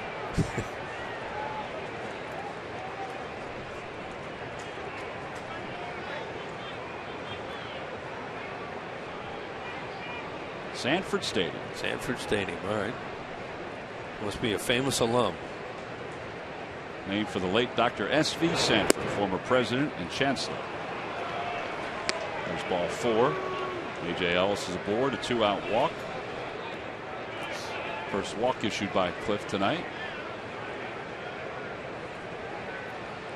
He's a little fried out there right now. He thought he had some pitches there for Well, he strikes. definitely thought he had the curveball, and I thought he did too. That was earlier in the count. There goes the rosin bag.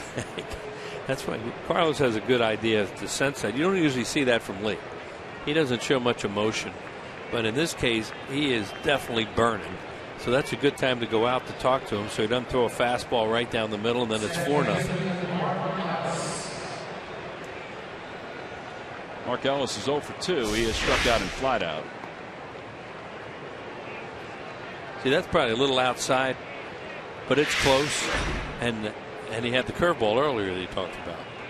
I really thought the curveball earlier was over. Now, it may have been high. Yeah, they're close. They're close. And when all this new replay comes in next year, thankfully it will not be on balls and strikes. Leave that alone. Let the umpires do that.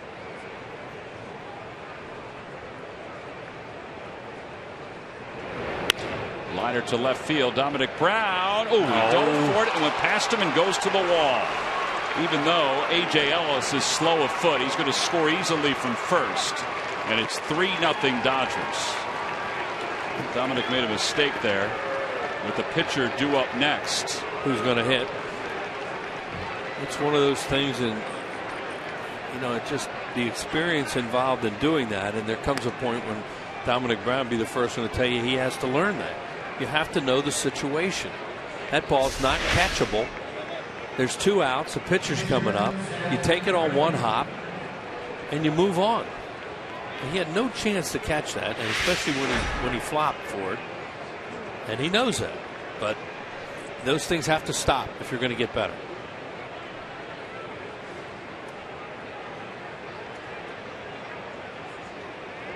And the way Greinke has pitched tonight, 3 runs. That's a pretty big lead. Yeah.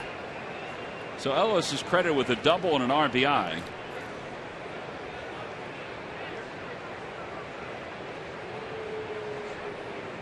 This is why the Dodgers are winning. He goes strikeout, and then a couple close pitches. They draw a walk, and then they take advantage of another team's mistake, and they tack on another run, and they get the pitcher out of the way. All good stuff for the Dodgers.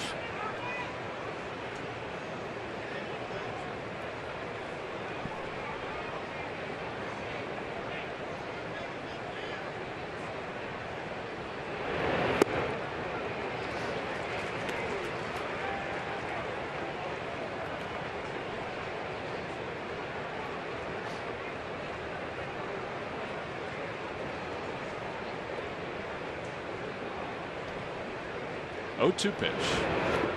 In the dirt, 1 ball, 2 strikes.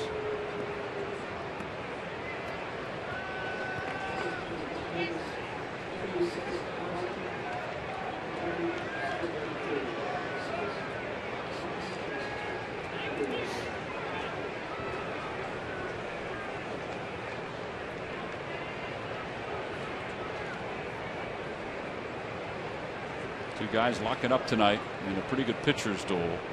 The guy on the left has a 3-run lead. And the guy on the right is just trying to get out of this 7th inning and give his offense a chance. Right, and they're pitching Greinke the way you have to right now. He's a hitter.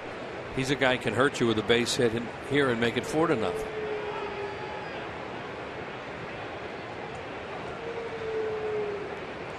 Ground ball, foul. So they're just not out there pumping fastballs at him.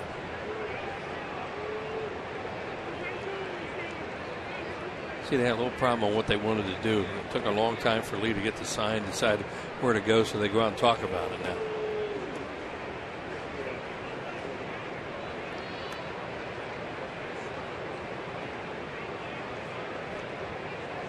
The pitches he's thrown in this inning, a much longer inning than it should be. Ground ball to shortstop. Rollins stays down on it. Greinke taking a Sunday stroll, makes it easier for J-Roll to throw him out, but the Dodgers do score a run on a misplayed double. Middle of the 7th. Darren Ruff will lead it off when we return.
That's like the Fanatic if you don't know this one. Play the music. Pitch comes, pitch is surrendered. Ryan Sandberg's first major league hit in 1981. I can just hear him. Yeah, you can hear him. Because the night we were talking about it, I said, yeah, it was a single to right, and it was a flare. And he said, yeah, it was off. Give me a hint. Well, you can hear him from time to time. You can hear him? Yeah, if you choose to. So he's a broadcaster? He might be. For what team? Nah, it's too easy. I thought you might just blurt it out. He's always carried a baseball around, thrown it in the air. Oh, Mike Krukow. Mike Krukow is correct. I got it. Yeah, eventually you got it. Mike Krukow. That's a pretty good guy. That's right. Yeah, I remember now. I think Dee Lynham would have gotten it. He's getting ready for another basketball season. She just sat down. She's standing up down there in the Diamond Club seats. Covered the Sixers for CSNPhilly.com. Darren Ruff leads it off here in the 7th. Phillies trail at 3-0. The first pitch breaking ball. Swung out and missed, and it's no balls and 1 strike. Ruff tonight is 1 for 2. He is one of the 2 hits for the Phils.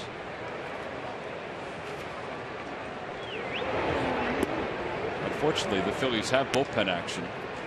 I say that because Lee's pitched well tonight, but if his spot comes up in the order, he's up 5th. They're going to have to hit for him down 3-0.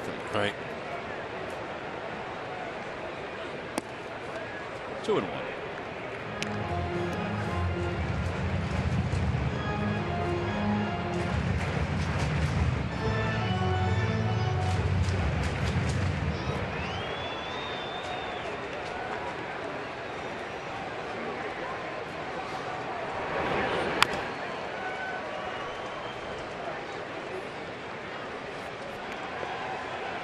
Jimenez and Diekman, 2 left-handers, warming in the pen.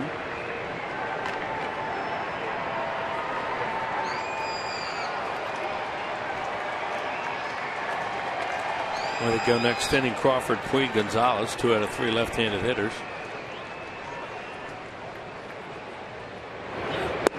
And that pitch just missed. Greinke thought it was strike 3. Reason you would have 2. The only reason I think you have 2 left-handers would be to see if something happens in this inning score-wise.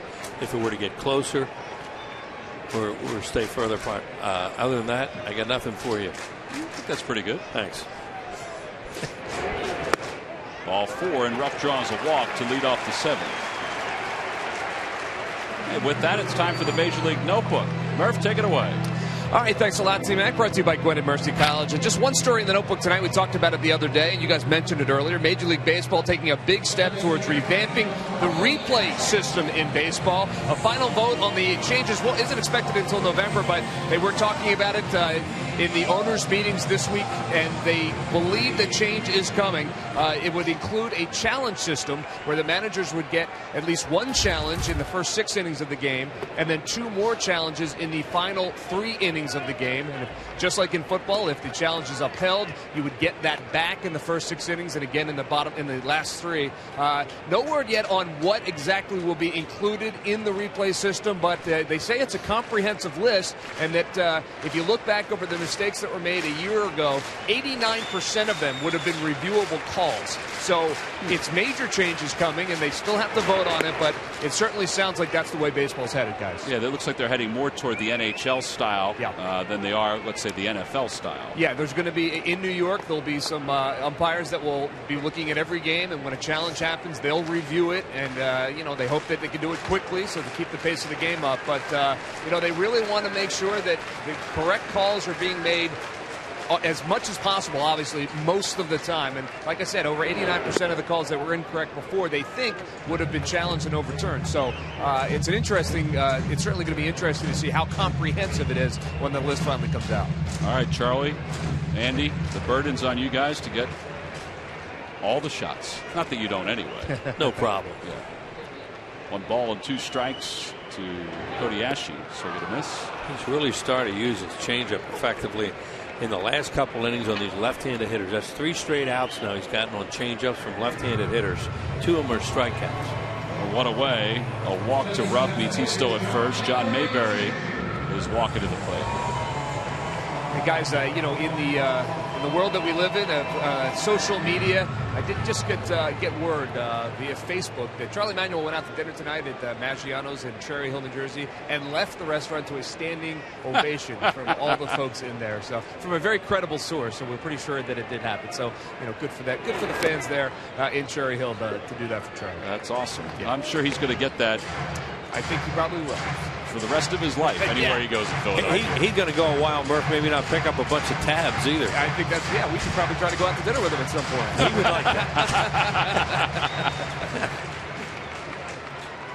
Well, so much for going home and watching the game. Good for him. He and Missy went out to dinner. That's right. That's nice. No balls, 1 strike to John Mayberry. Ground ball toward third. Uribe goes to second for 1. That's all they'll get. And there are 2 outs. Murph, I thought you were going to add the Juan Samuel note to the Major League Notebook about the rookie triples record. That's right. That was 29 years ago, right? 29 years ago today, Juan Samuel set the rookie triples record. Yeah, well, it was a busy night for the Notebook, so we didn't get that in there, but I'm glad you mentioned it because it certainly deserves to be mentioned. Juan Samuel. Murph, you missed one other one.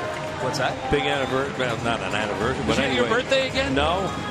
But it was 36 years ago today that we lost Elvis. Is that right? That's correct. And Tug McGraw did a great Elvis impression on the airplane coming back from Montreal, complete with sideburns, hair back, and it was funny. Well, some people think that they may find Elvis sometime. Well, people have a lot of strange theories on things when you read anymore. They just solved Area 51 over the last day or so. Did I miss anything else in the Notebook, guys? No, you did a great job up until those. Thank you, gentlemen. At this point, you're going to run out of paper is the problem. That's right. No balls, 1 strike to Carlos Ruiz. Would have been great if it was your birthday again. Oh, please. Uncle. 51 more weeks. Thankful. Line drive to right, and Van Slyke makes the catch. Side is retired, and we've got 7 in the books. So the Phillies get a base runner. Still down 3-0 as we go to the 8th.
Visit Dodge.com or your local dealer today.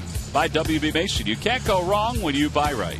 And buy Toyota. Toyota's nationwide clearance event is going on now. Toyota, let's go places.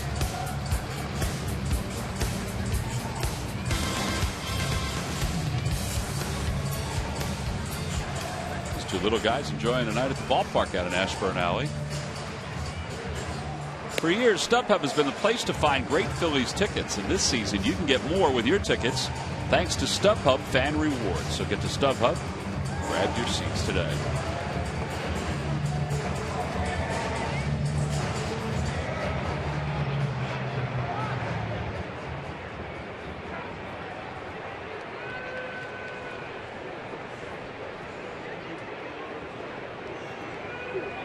Well, Cliff Lee will begin the 8th inning against Carl Crawford, Yasiel Puig, and Adrian Gonzalez.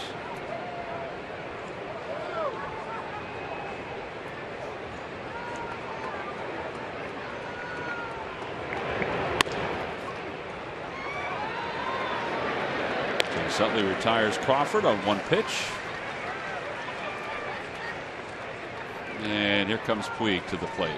Crawford been slowed a little bit by his injury as far as running. That play he made in left field was unbelievable, and the ball Dominic Brown. I don't know who else could catch that thing in the league. A left fielder shaded over that far. Now, he didn't run that one out, so it must be selective. But he always, to me, looked like a tailback when he would run. He was, he wasn't just fast, he's a powerful runner. Yeah, his gig in Boston just never worked out. The wrist, right? Tommy John surgery. Yeah. Oh, it was an elbow? Yeah. No balls in one. Now, it may have been a wrist also. Yeah, I think he had that too. It was the injuries piled up for him in Boston. But they got so fortunate that one team would take all those monstrous contracts off their hands. And he was one of them. And now he's contributing.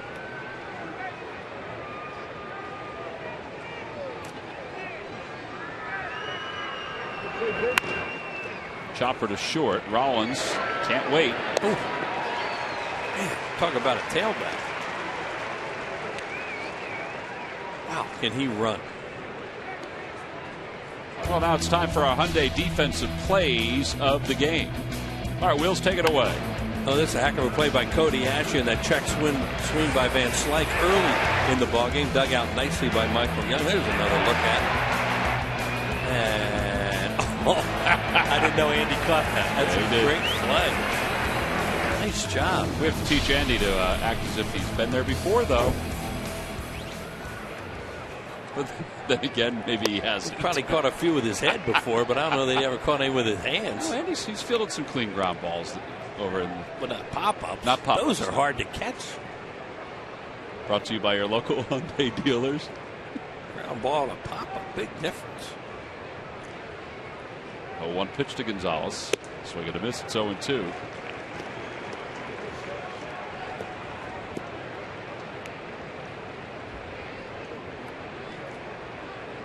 Gonzalez 1 for 3. He's popped out. He's singled and scored. He's grounded out.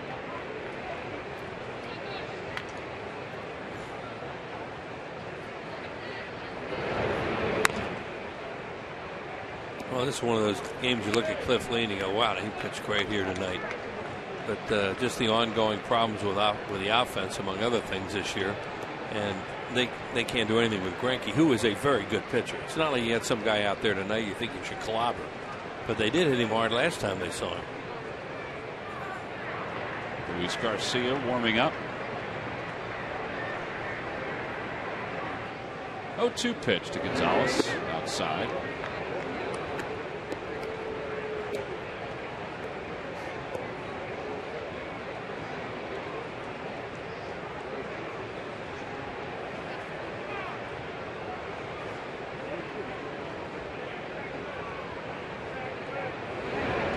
Curveball inside.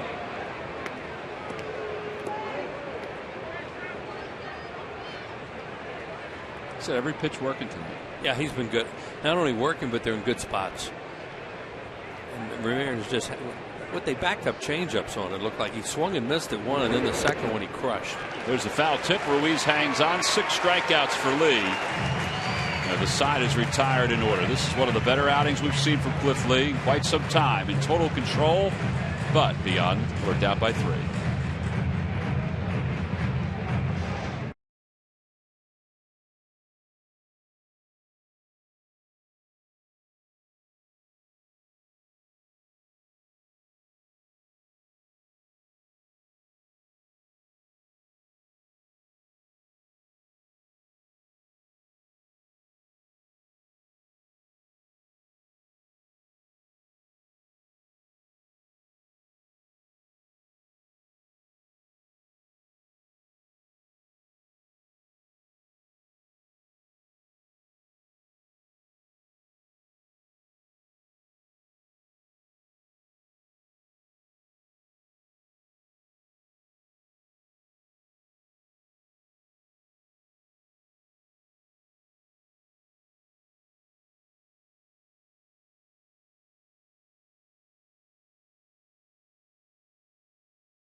Game series. It's Total 1990s Retro Night.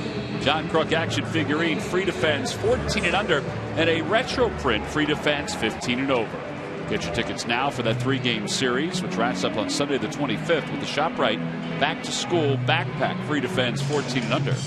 Get your tickets by going to Phillies.com. Ryan Sandberg came over to congratulate Cliff Lee after 8 solid innings. Lee will be lifted for a pinch hitter. It's Kevin Franzen who will lead things off here in the bottom of the 8th inning. 3 runs, 5 hits, 1 walk, 6 strikeouts, 110 pitches.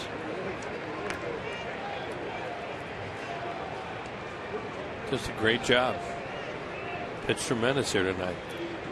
Just up against a guy like Greinke, just mowing them down. Phillies had a couple threats, but not that many. He's used all his pitches really well too. I mentioned his changeup, especially the last couple innings. The left-hand hitters have been a put-away pitch for him.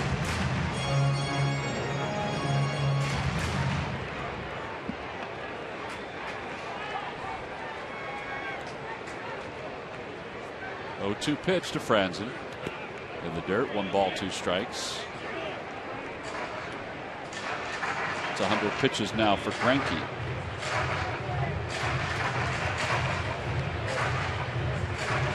Paco Rodriguez. Love that name. Boy, is he helping. He got a weird delivery. Whoa! When's it coming? Now. Nope. Inside to a 2. Be a pitcher in the National League named Freddie Norman, little left-hander. Watch this.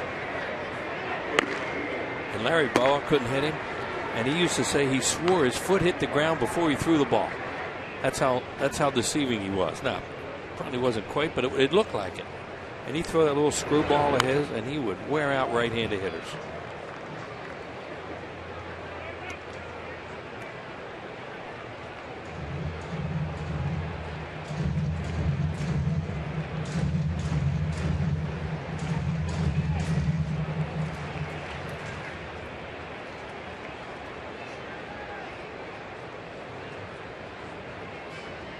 Two pitch to Franzen. Out toward right center field. Puig on the run. And he'll make the catch. A little nonchalant, isn't he? Very nonchalant. He'll drop one of them sooner or later, but he is an exciting player to watch and extremely gifted, to say the least. Watch how cool this is. He had it easy, and okay, I'll just make a really cool catch. Modern Family is coming to PHL 17. Starting September 23rd, catch the #1 comedy in America twice a night. All your favorite characters, all your favorite scenes, all your favorite episodes. Modern Family premieres September 23rd at 7:30 and 10:30 on PHL 17. How much fun would it be to play this sport if you had Puig's talent? He's just so naturally talented. It is true. What have they taught him since he's been here? Probably just. I heard Sarge say Mark McGuire talks about staying out of their way. Well, you definitely want to stay out of his way. Just leave him alone. Maybe give him his base running, and sometimes he doesn't stop until he's out. Well, how about the other night where he beat a ball out against the Mets? It was just a ground ball toward left center field, and he beat it out for a double. Yeah. Well, it'd be interesting to see how his career goes from here, because he's off to an unbelievable start. When you use that stat you had earlier about DiMaggio, put your name up there with Joe D this early. Come on. I think he's saying something right now too, that he's playing center field. Yeah, they've got a very good center fielder in Matt Kemp, but you know, when Kemp gets banged up like he is now, you can put him out there. 1-2 pitch coming to Jimmy Rollins. Outside 2-2. Now, the way he catches the ball like that, I'm not saying he's Willie Mays, but is that how Willie Mays used to catch the ball? He'd catch a basket catch. He'd catch catch it lower. Yeah. A little lower than that. But with Mays, you get used to it. He wouldn't catch it to the side that high. He'd just catch it down low. Put it this way, Tom. He'd catch it any way he had to catch it. But if he was under one and he had time, he'd do that basket catch and he'd just kind of underarm it.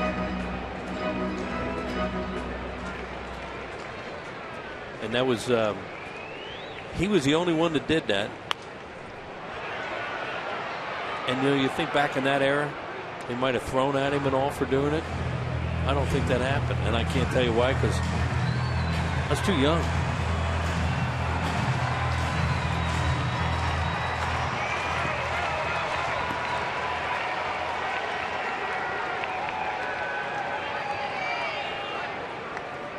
Three-two pitch to Rollins. And ball four. So Rollins works out a walk with one out. Well, Don Mattingly's planning right now to have that Paco Rodriguez up for Utley. And if Young were to get on there, Utley would be the tying run. It would be just perfect timing. And then Brown to follow.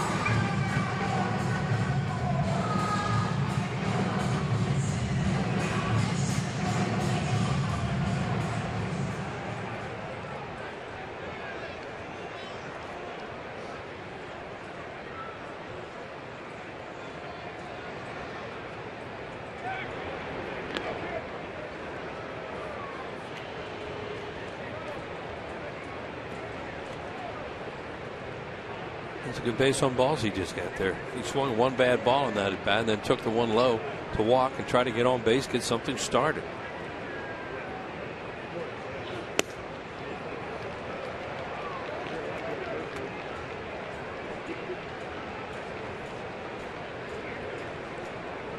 Michael Young is 0 for 3 tonight. He's grounded out twice. He has struck out.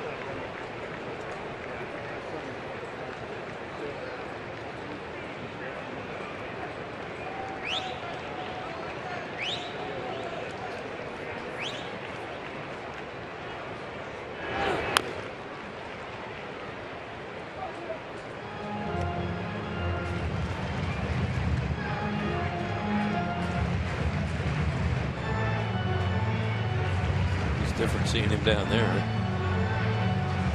Familiar territory for him, though. Yeah.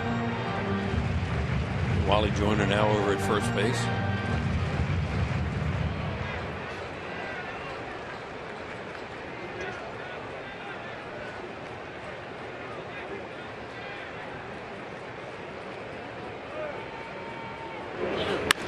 Base hit to right field. Rollins will stop at second. Well, here you go with Rodriguez for Utley. They had him up for this situation. I'm Mattingly. Talking to Trey Hillman. I think he just said he's ready. Don't you think he's ready? I think that's what he was saying to Trey Hillman. He's coming out. Well, he wants him ready. Oh, I think he meant Greinke. Yeah, Greinke ready. Oh, you mean? Oh, I got you. I got you. I don't think Greinke's probably ready to come out, but he's going to go get him. So 7 1/3 for Greinke. You have a left-hander like this guy up out there, and you don't bring him in with a tie and run coming to the plate, you'll really get second guessed. So Greinke's night is done. He allows 3 hits. The 2 runners on base are his responsibility. He cannot lose this game. Can win it, though. This is an AT&T call to the bullpen. We'll be back right after this.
All fans coming to the ballpark will receive the Cole Hamels Bobble figurine. It's compliments of Pico.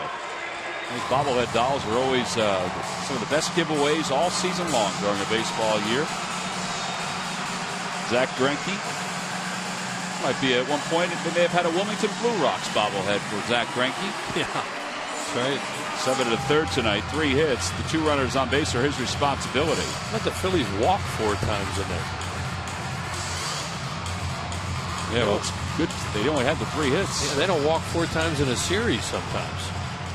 Yeah, Utley. You saw Rollins walk. Ruff and Lee.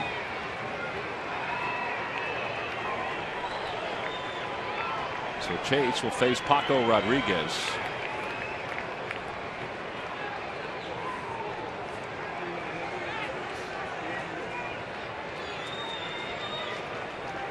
Well, left-handed hitters. So they're just 141 off this guy. 88 to 91 his fastball with a little hesitation in the delivery.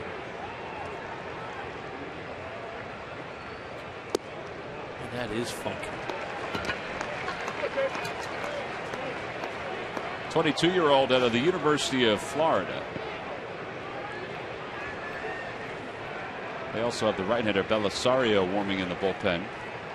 Well, Kenley Jansen really taken over as their closer back around the time the Phillies were out there from Brandon League, and he's done a tremendous job for them.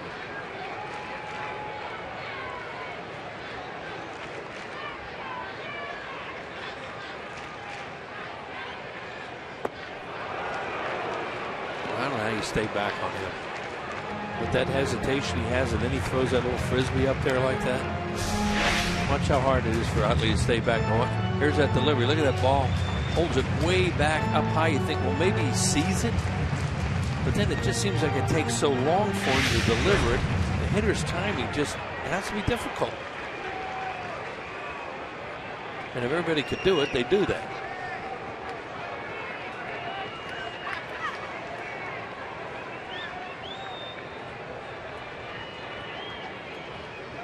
One ball, 1 strike.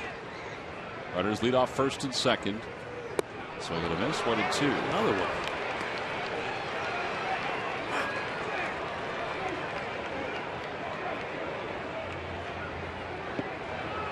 It's not like you can sit and think you can foul his fastball off either.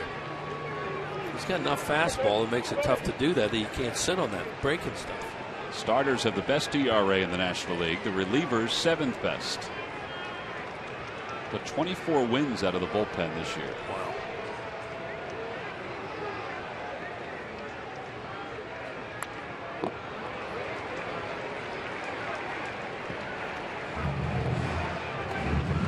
Well, he threw a hittable one there.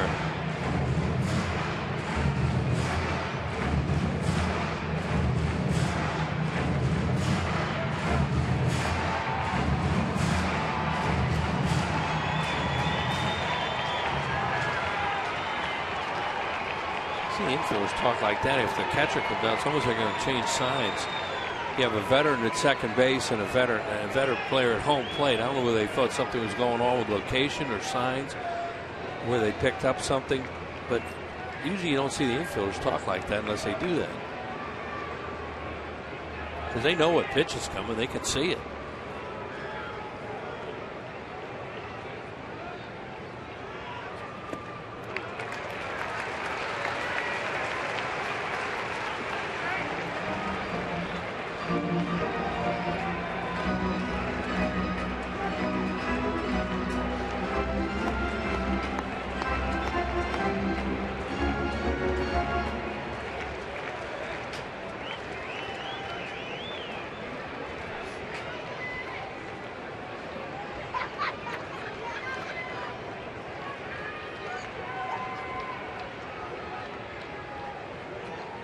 Swing and a miss. He got him with a breaking ball. Just kept throwing him sliders. Yep, there are 2 outs. And here comes Dominic Brown.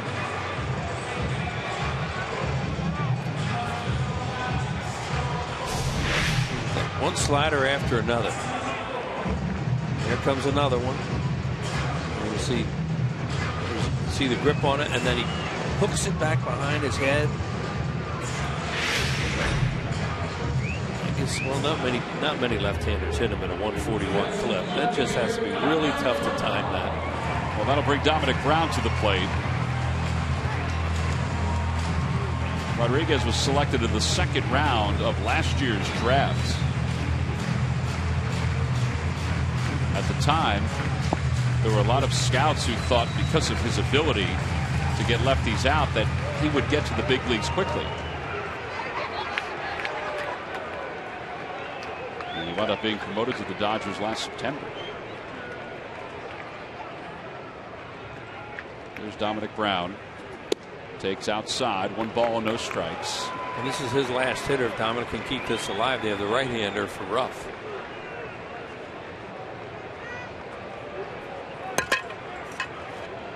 Ronald Belisari.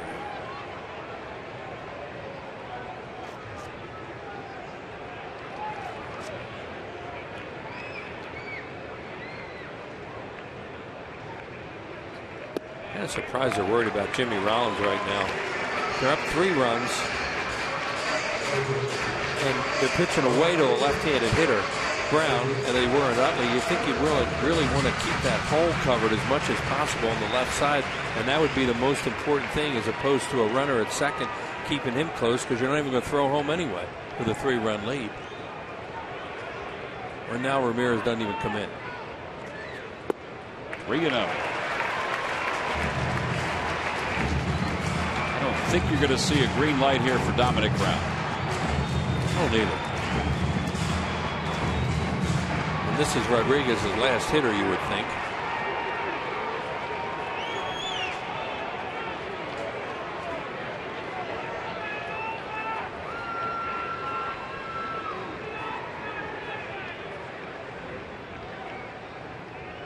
Runners go.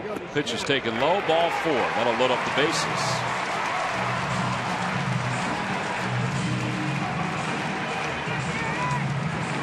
And here comes Don Mattingly with Darren Ruff coming up. So Rodriguez gets Utley on strikes, but walks Dominic Brown. And Ronald Belisario, the other half of the 8th inning for the Dodgers, is going to come into the ballgame. So another pitching change here at Citizens Bank Park. Phillies trail at 3-0, but they have them loaded.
next Monday when the Rockies come to town, or I should say this Monday, 7:05 first pitch, and then Monday, September 2nd, when the Nationals are here.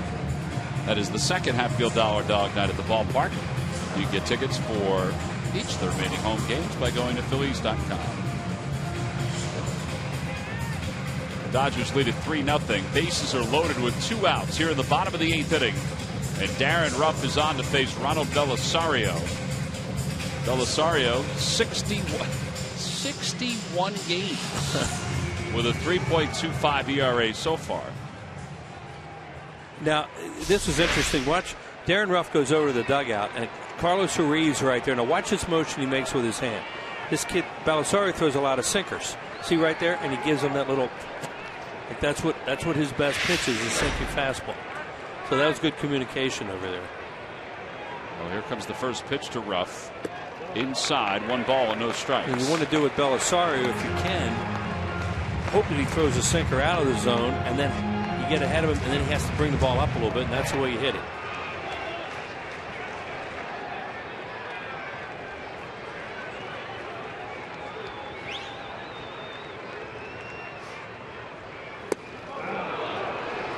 It just dives.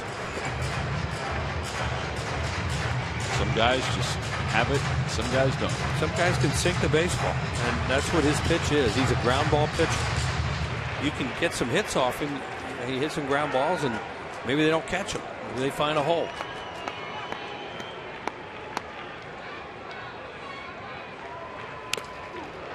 Uh-oh.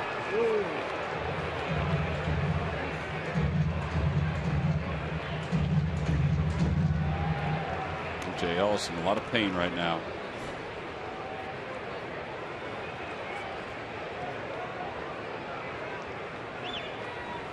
Dodgers athletic trainer coming out to check him out. His left leg, whatever happens. Right there, boom. Oh, right off the knee. Oh, man. Missed it. Missed the guard. Then a little deflection. It's almost as if, a lot of catchers wear that extra guard over the kneecap. It's almost, he doesn't wear that, and it's almost as if the knee, his guard slipped down a little bit to expose that area of the knee. Because it caught that area that was not protected. Or if it was just barely. Barely, right.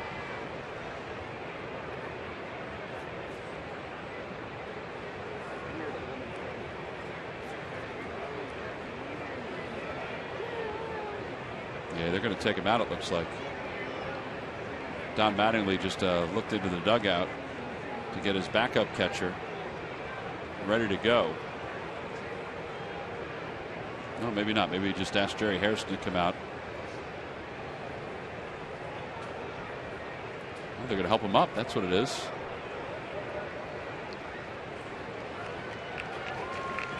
Well, he's going to stay in. So everything I just said, forget about. I have no idea why Jerry Harrison was coming out. He thought he was coming out to help him up. You're right.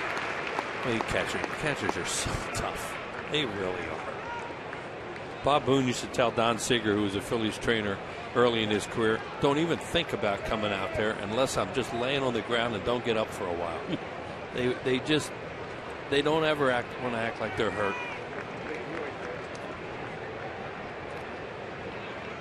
Well, back to baseball. It's 1-2 to Darren Ruff with the bases loaded here in the home 8th.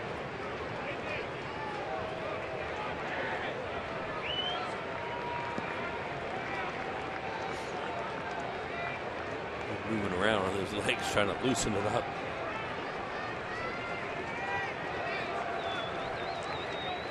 You see how low his guards are? Yeah, and hit right on top of the knee.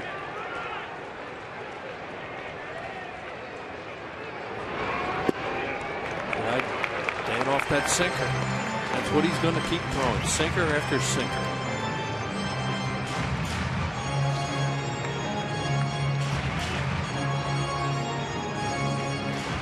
He's allowed some runs to score. Yeah. Some inherited runners. Well, he'll throw ground balls, and that's the thing, and you hope maybe one will go through.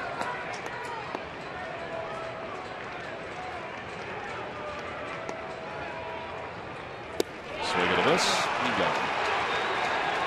Ruff strikes out with the bases loaded here in the 8th inning. Greinke is credited with no runs over 7 1/3 because his bullpen helped him out. Got him through the 8th. We'll go to the 9th here in Philadelphia.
Here at Citizens Bank Park.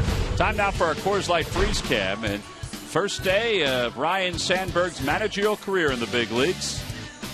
Kind of a whirlwind, there's no doubt about that. Jimmy Rollins, who got a chance to say goodbye to Charlie Manuel earlier today, says hello to Ryne Sandberg. So does Carlos Ruiz. Don Mattingly greeting Sandberg at home plate when they exchanged the lineup cards. And some of the fans acknowledging Rhino as he went back to the dugout after doing that. Kevin Franzen stays in the ballgame to play first base. DeFreitas bats second. And part of that reason, as you look at DeFreitas' numbers, is because there's a chance the pitcher spot comes up again in the bottom of the 9th inning. And it will have to, really, if the Phillies are going to put something together, so you keep your best pinch hitter in the game to hit. Yeah, and it's even their closer's a right-hander, but it's not like you have a left-handed weapon on your bench either to come off as a big-time pinch hitter. If he had a big-time left-handed pinch hitter, won't do that, but they don't. Their bench is 4 right-handed hitters, and Michael Martinez is switching. No balls and 1 strike to Ramirez. Broke his bat. The bat goes farther than the ball. Rollins barehands and throws, not in time. A heck of an effort. And an infield hit for Hanley Ramirez. There goes the barrel. Boy, that is really distracting, too, to the fielders. That thing's going right out towards shortstop, and so was the baseball.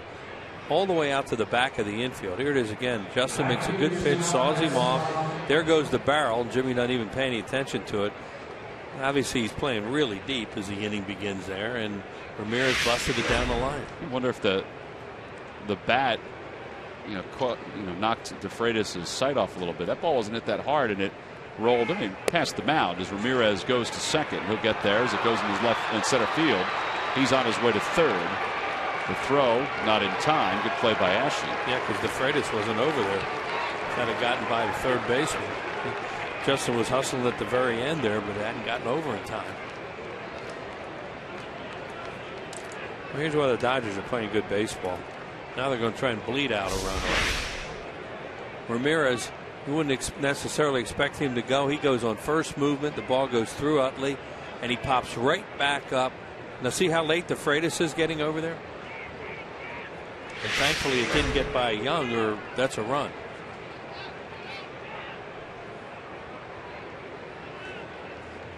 Is he holding his hand, or is he just out of gas? I think he's out of gas.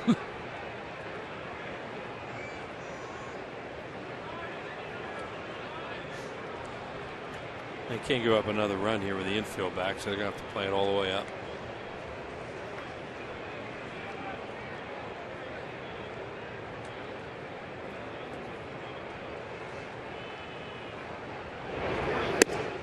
Van Slyke is 0 for 3. Ground out and a couple strikeouts.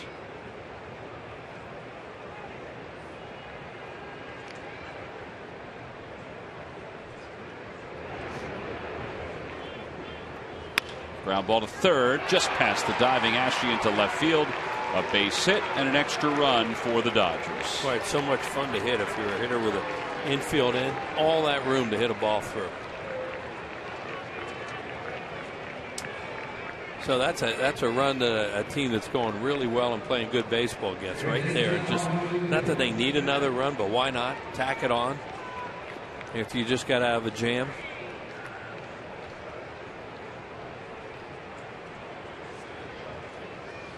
The Phillies were out there on June 27th. The Dodgers were 35 and 42, and the Phillies were 38 and 41. That's amazing. Yeah, this is one of the best runs you'll see in baseball. Well, since ever. Since that time, the Phillies played 41 games. They're 15 and 26. The Dodgers have played 43 games, 35 and 8. And 40 and 8 over the last 40. 40 and 8 overall.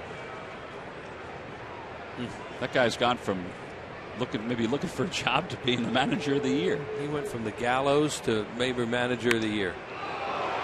That one's hit a long way. It is foul. You're a right-handed pitcher and you throw something to this guy that he can reach. Crazy, not crazy, but it's a mistake. Left-handers a little bit different. We talked about earlier. Right-handers, he just pulls off so much. You stay away from him, he can't hurt you.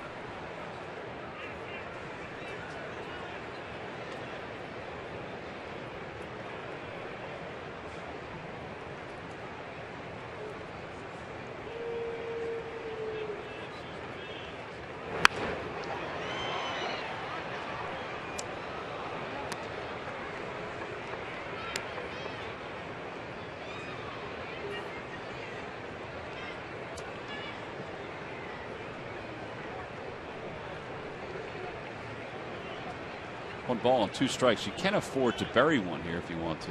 Sure. You don't even have to throw it in the dirt.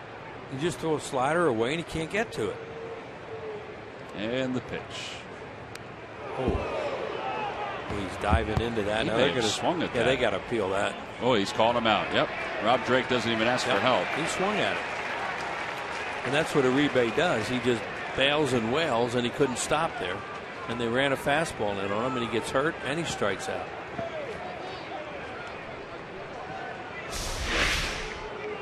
Here it is. Yeah, he swings.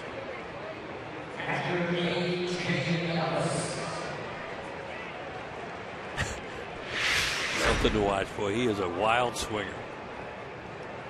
That's one of the most embarrassing things in baseball for a player is to swing and get hit by the pitch. A.J. Ellis is 0 for 2. He walked his last time up.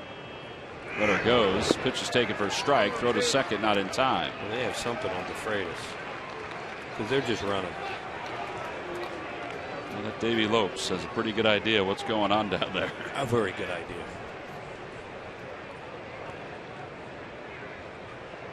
Carlos Ruiz has no chance on these guys. It's a track meet. He's too smart. What a baseball guy he is.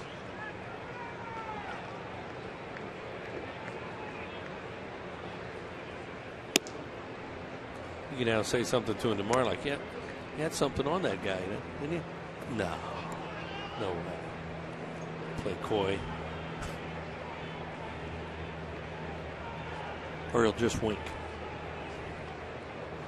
It's always good to see him. Yeah, it is. He's fun to talk the game with Davey. Over to third. Ashe's got it. Well, Van Slyke was fortunate there. He goes over to third base, and there are 2 outs. And Van Slyke's running there because he thinks that ball is further back than it was, or he had a brain cramp and thought it was going to go through. But Ashley can't take a chance and tag him here and not get him and then have another base runner keep the inning going. So he cuts way in front, and Cody does the right thing, just throws the ball to first base. Here he comes right here.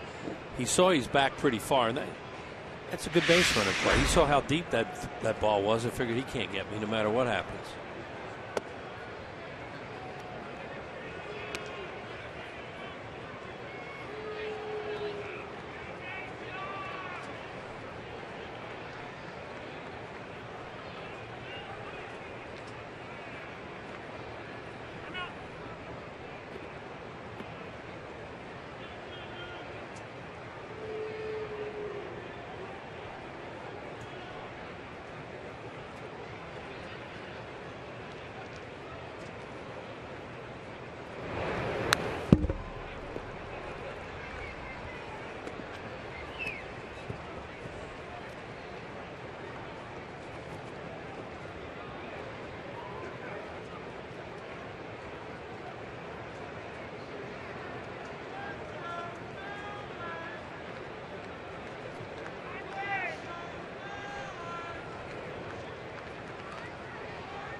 That got Ellis. So that'll put runners on first and third. And Andre Ethier will pinch hit. They do have the left-hander Jimenez warming up in the bullpen. And we'll see if Sandberg comes out. He's waiting for Ethier to be introduced.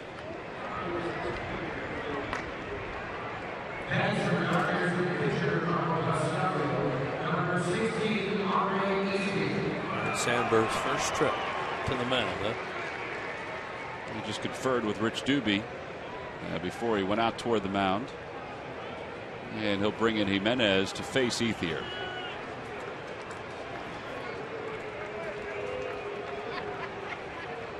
So a pitching change here at Citizens Bank Park. The Dodgers have scored a run. They've got runners on first and third. Phillies down by 4. And Justin DeFreitas' night is complete.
Up from today's managerial change, plus a breakdown of tonight's action. That's next on the Phillies postgame show, live from Sugar House Casino.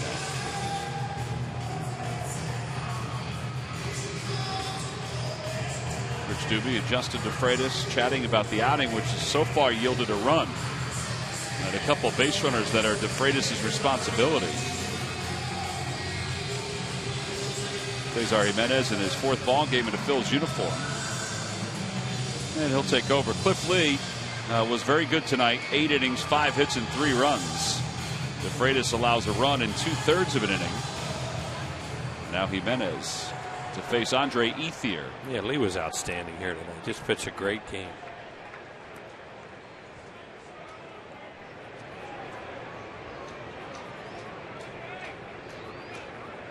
Andre Ethier, 269 hitter with 8 home runs and 43 runs batted in.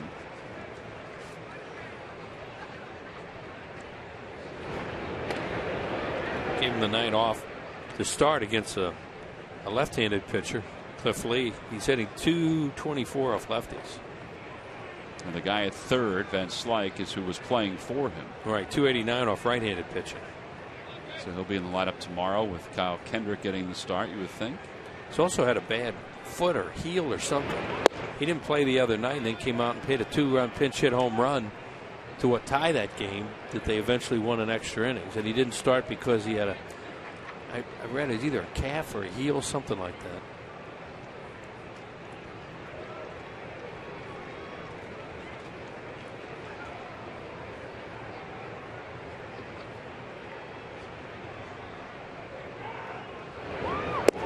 Little low, 2-0. Ashe, Mayberry, and Ruiz to lead off the bottom of the 9th inning for the Phillies. They trail at 4-0.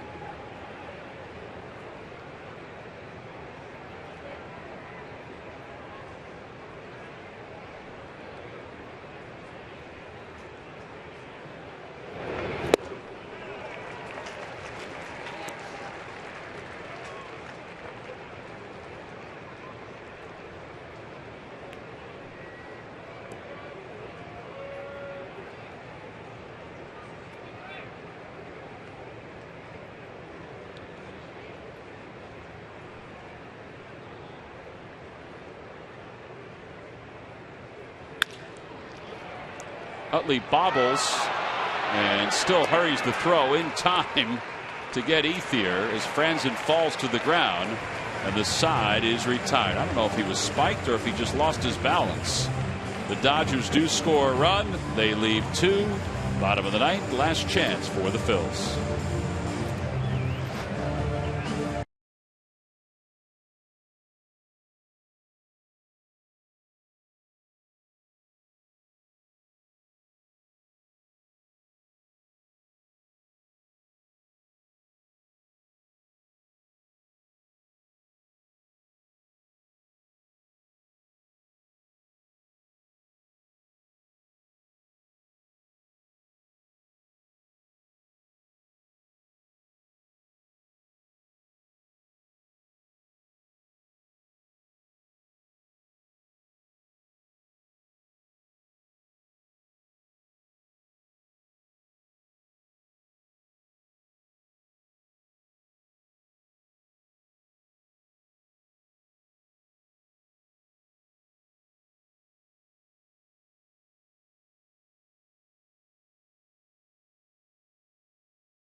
Phillies baseball is brought to you by Xfinity, your home for the most live sports, giving you all your favorite sports all year long.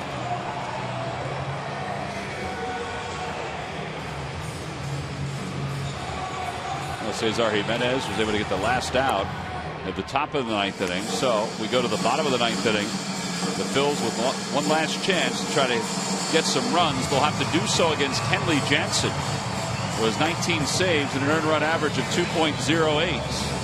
Yeah, they're going to use him in this situation, even though it's not a save, but you're in this ballpark, and even though the Phillies aren't scoring runs, Don Mattingly knows how quickly you could, if things were to go wrong against another guy, all of a sudden you could have runs or trouble. So he's going to start him. It's like a save situation, even though it isn't.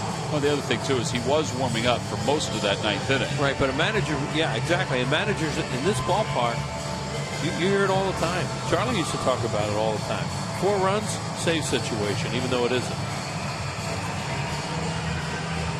Time now for our W.B. Mason delivery of the game.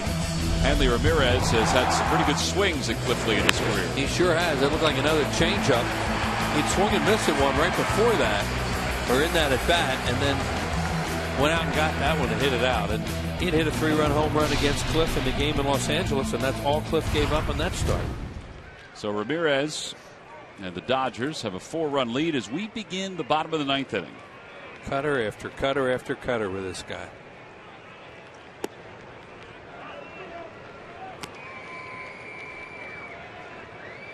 It's a tough first pitch strike for Cody Ashley to take.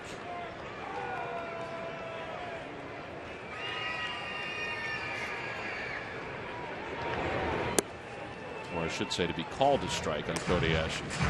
I think it was proper to take it.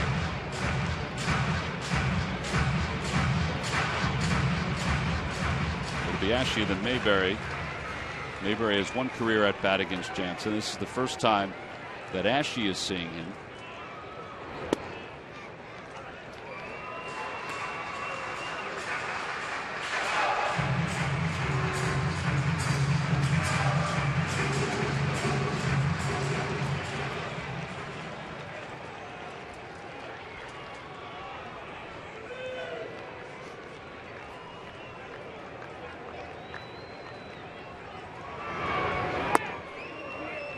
Now let's put the glove up in the air there. They're throwing those fastballs, cuts, and he decided, well, we're going to go with a high fastball, see if he'll chase.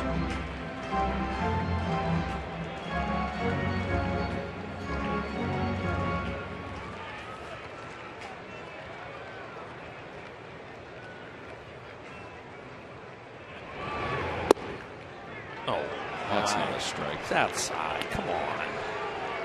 He's had a good strike zone most of the night, and he missed 2 pitches in that at bat.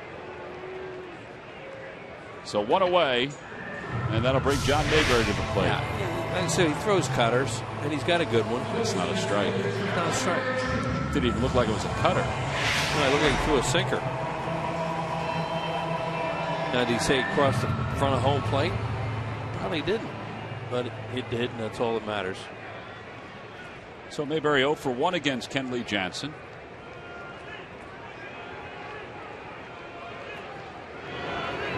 That's a strike, and it's 0-1.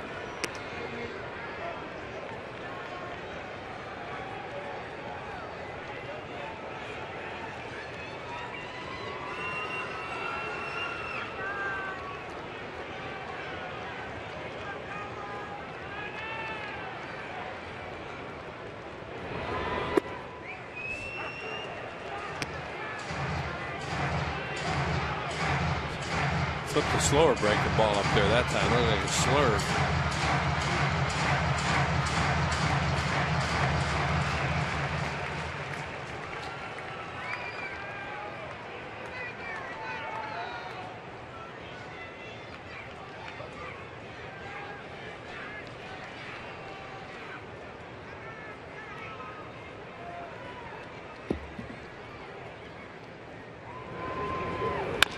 Ground ball towards second.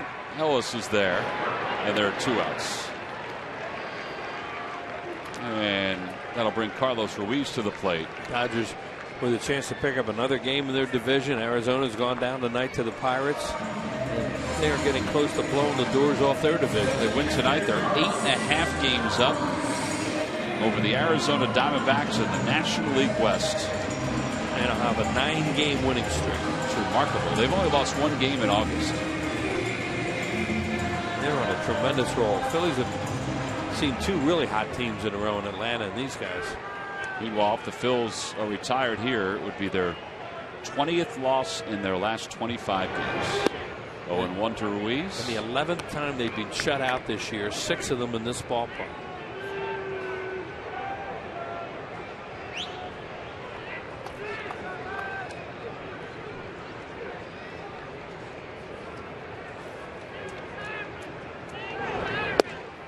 Phillies this year have thrown 3 shutouts, all on the road, and none since May.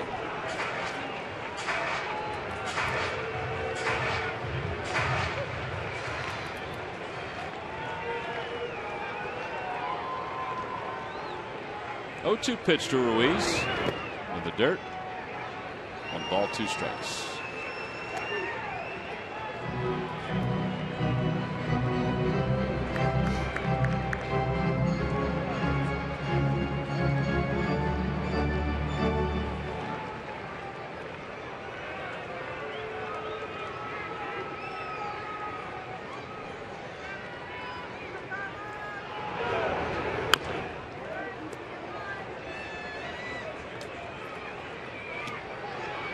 And you got Clayton Kershaw waiting for you tomorrow night.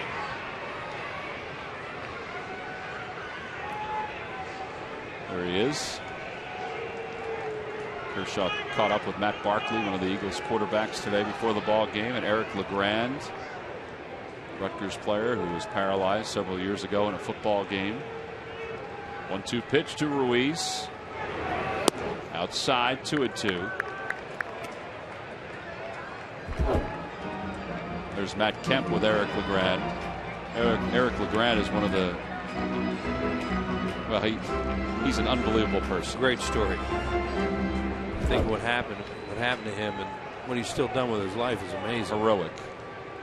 Broadcast the Rutgers games as one of the analysts, along with Ray Rice. Low ball 3-2. Chris Carlin on the play-by-play.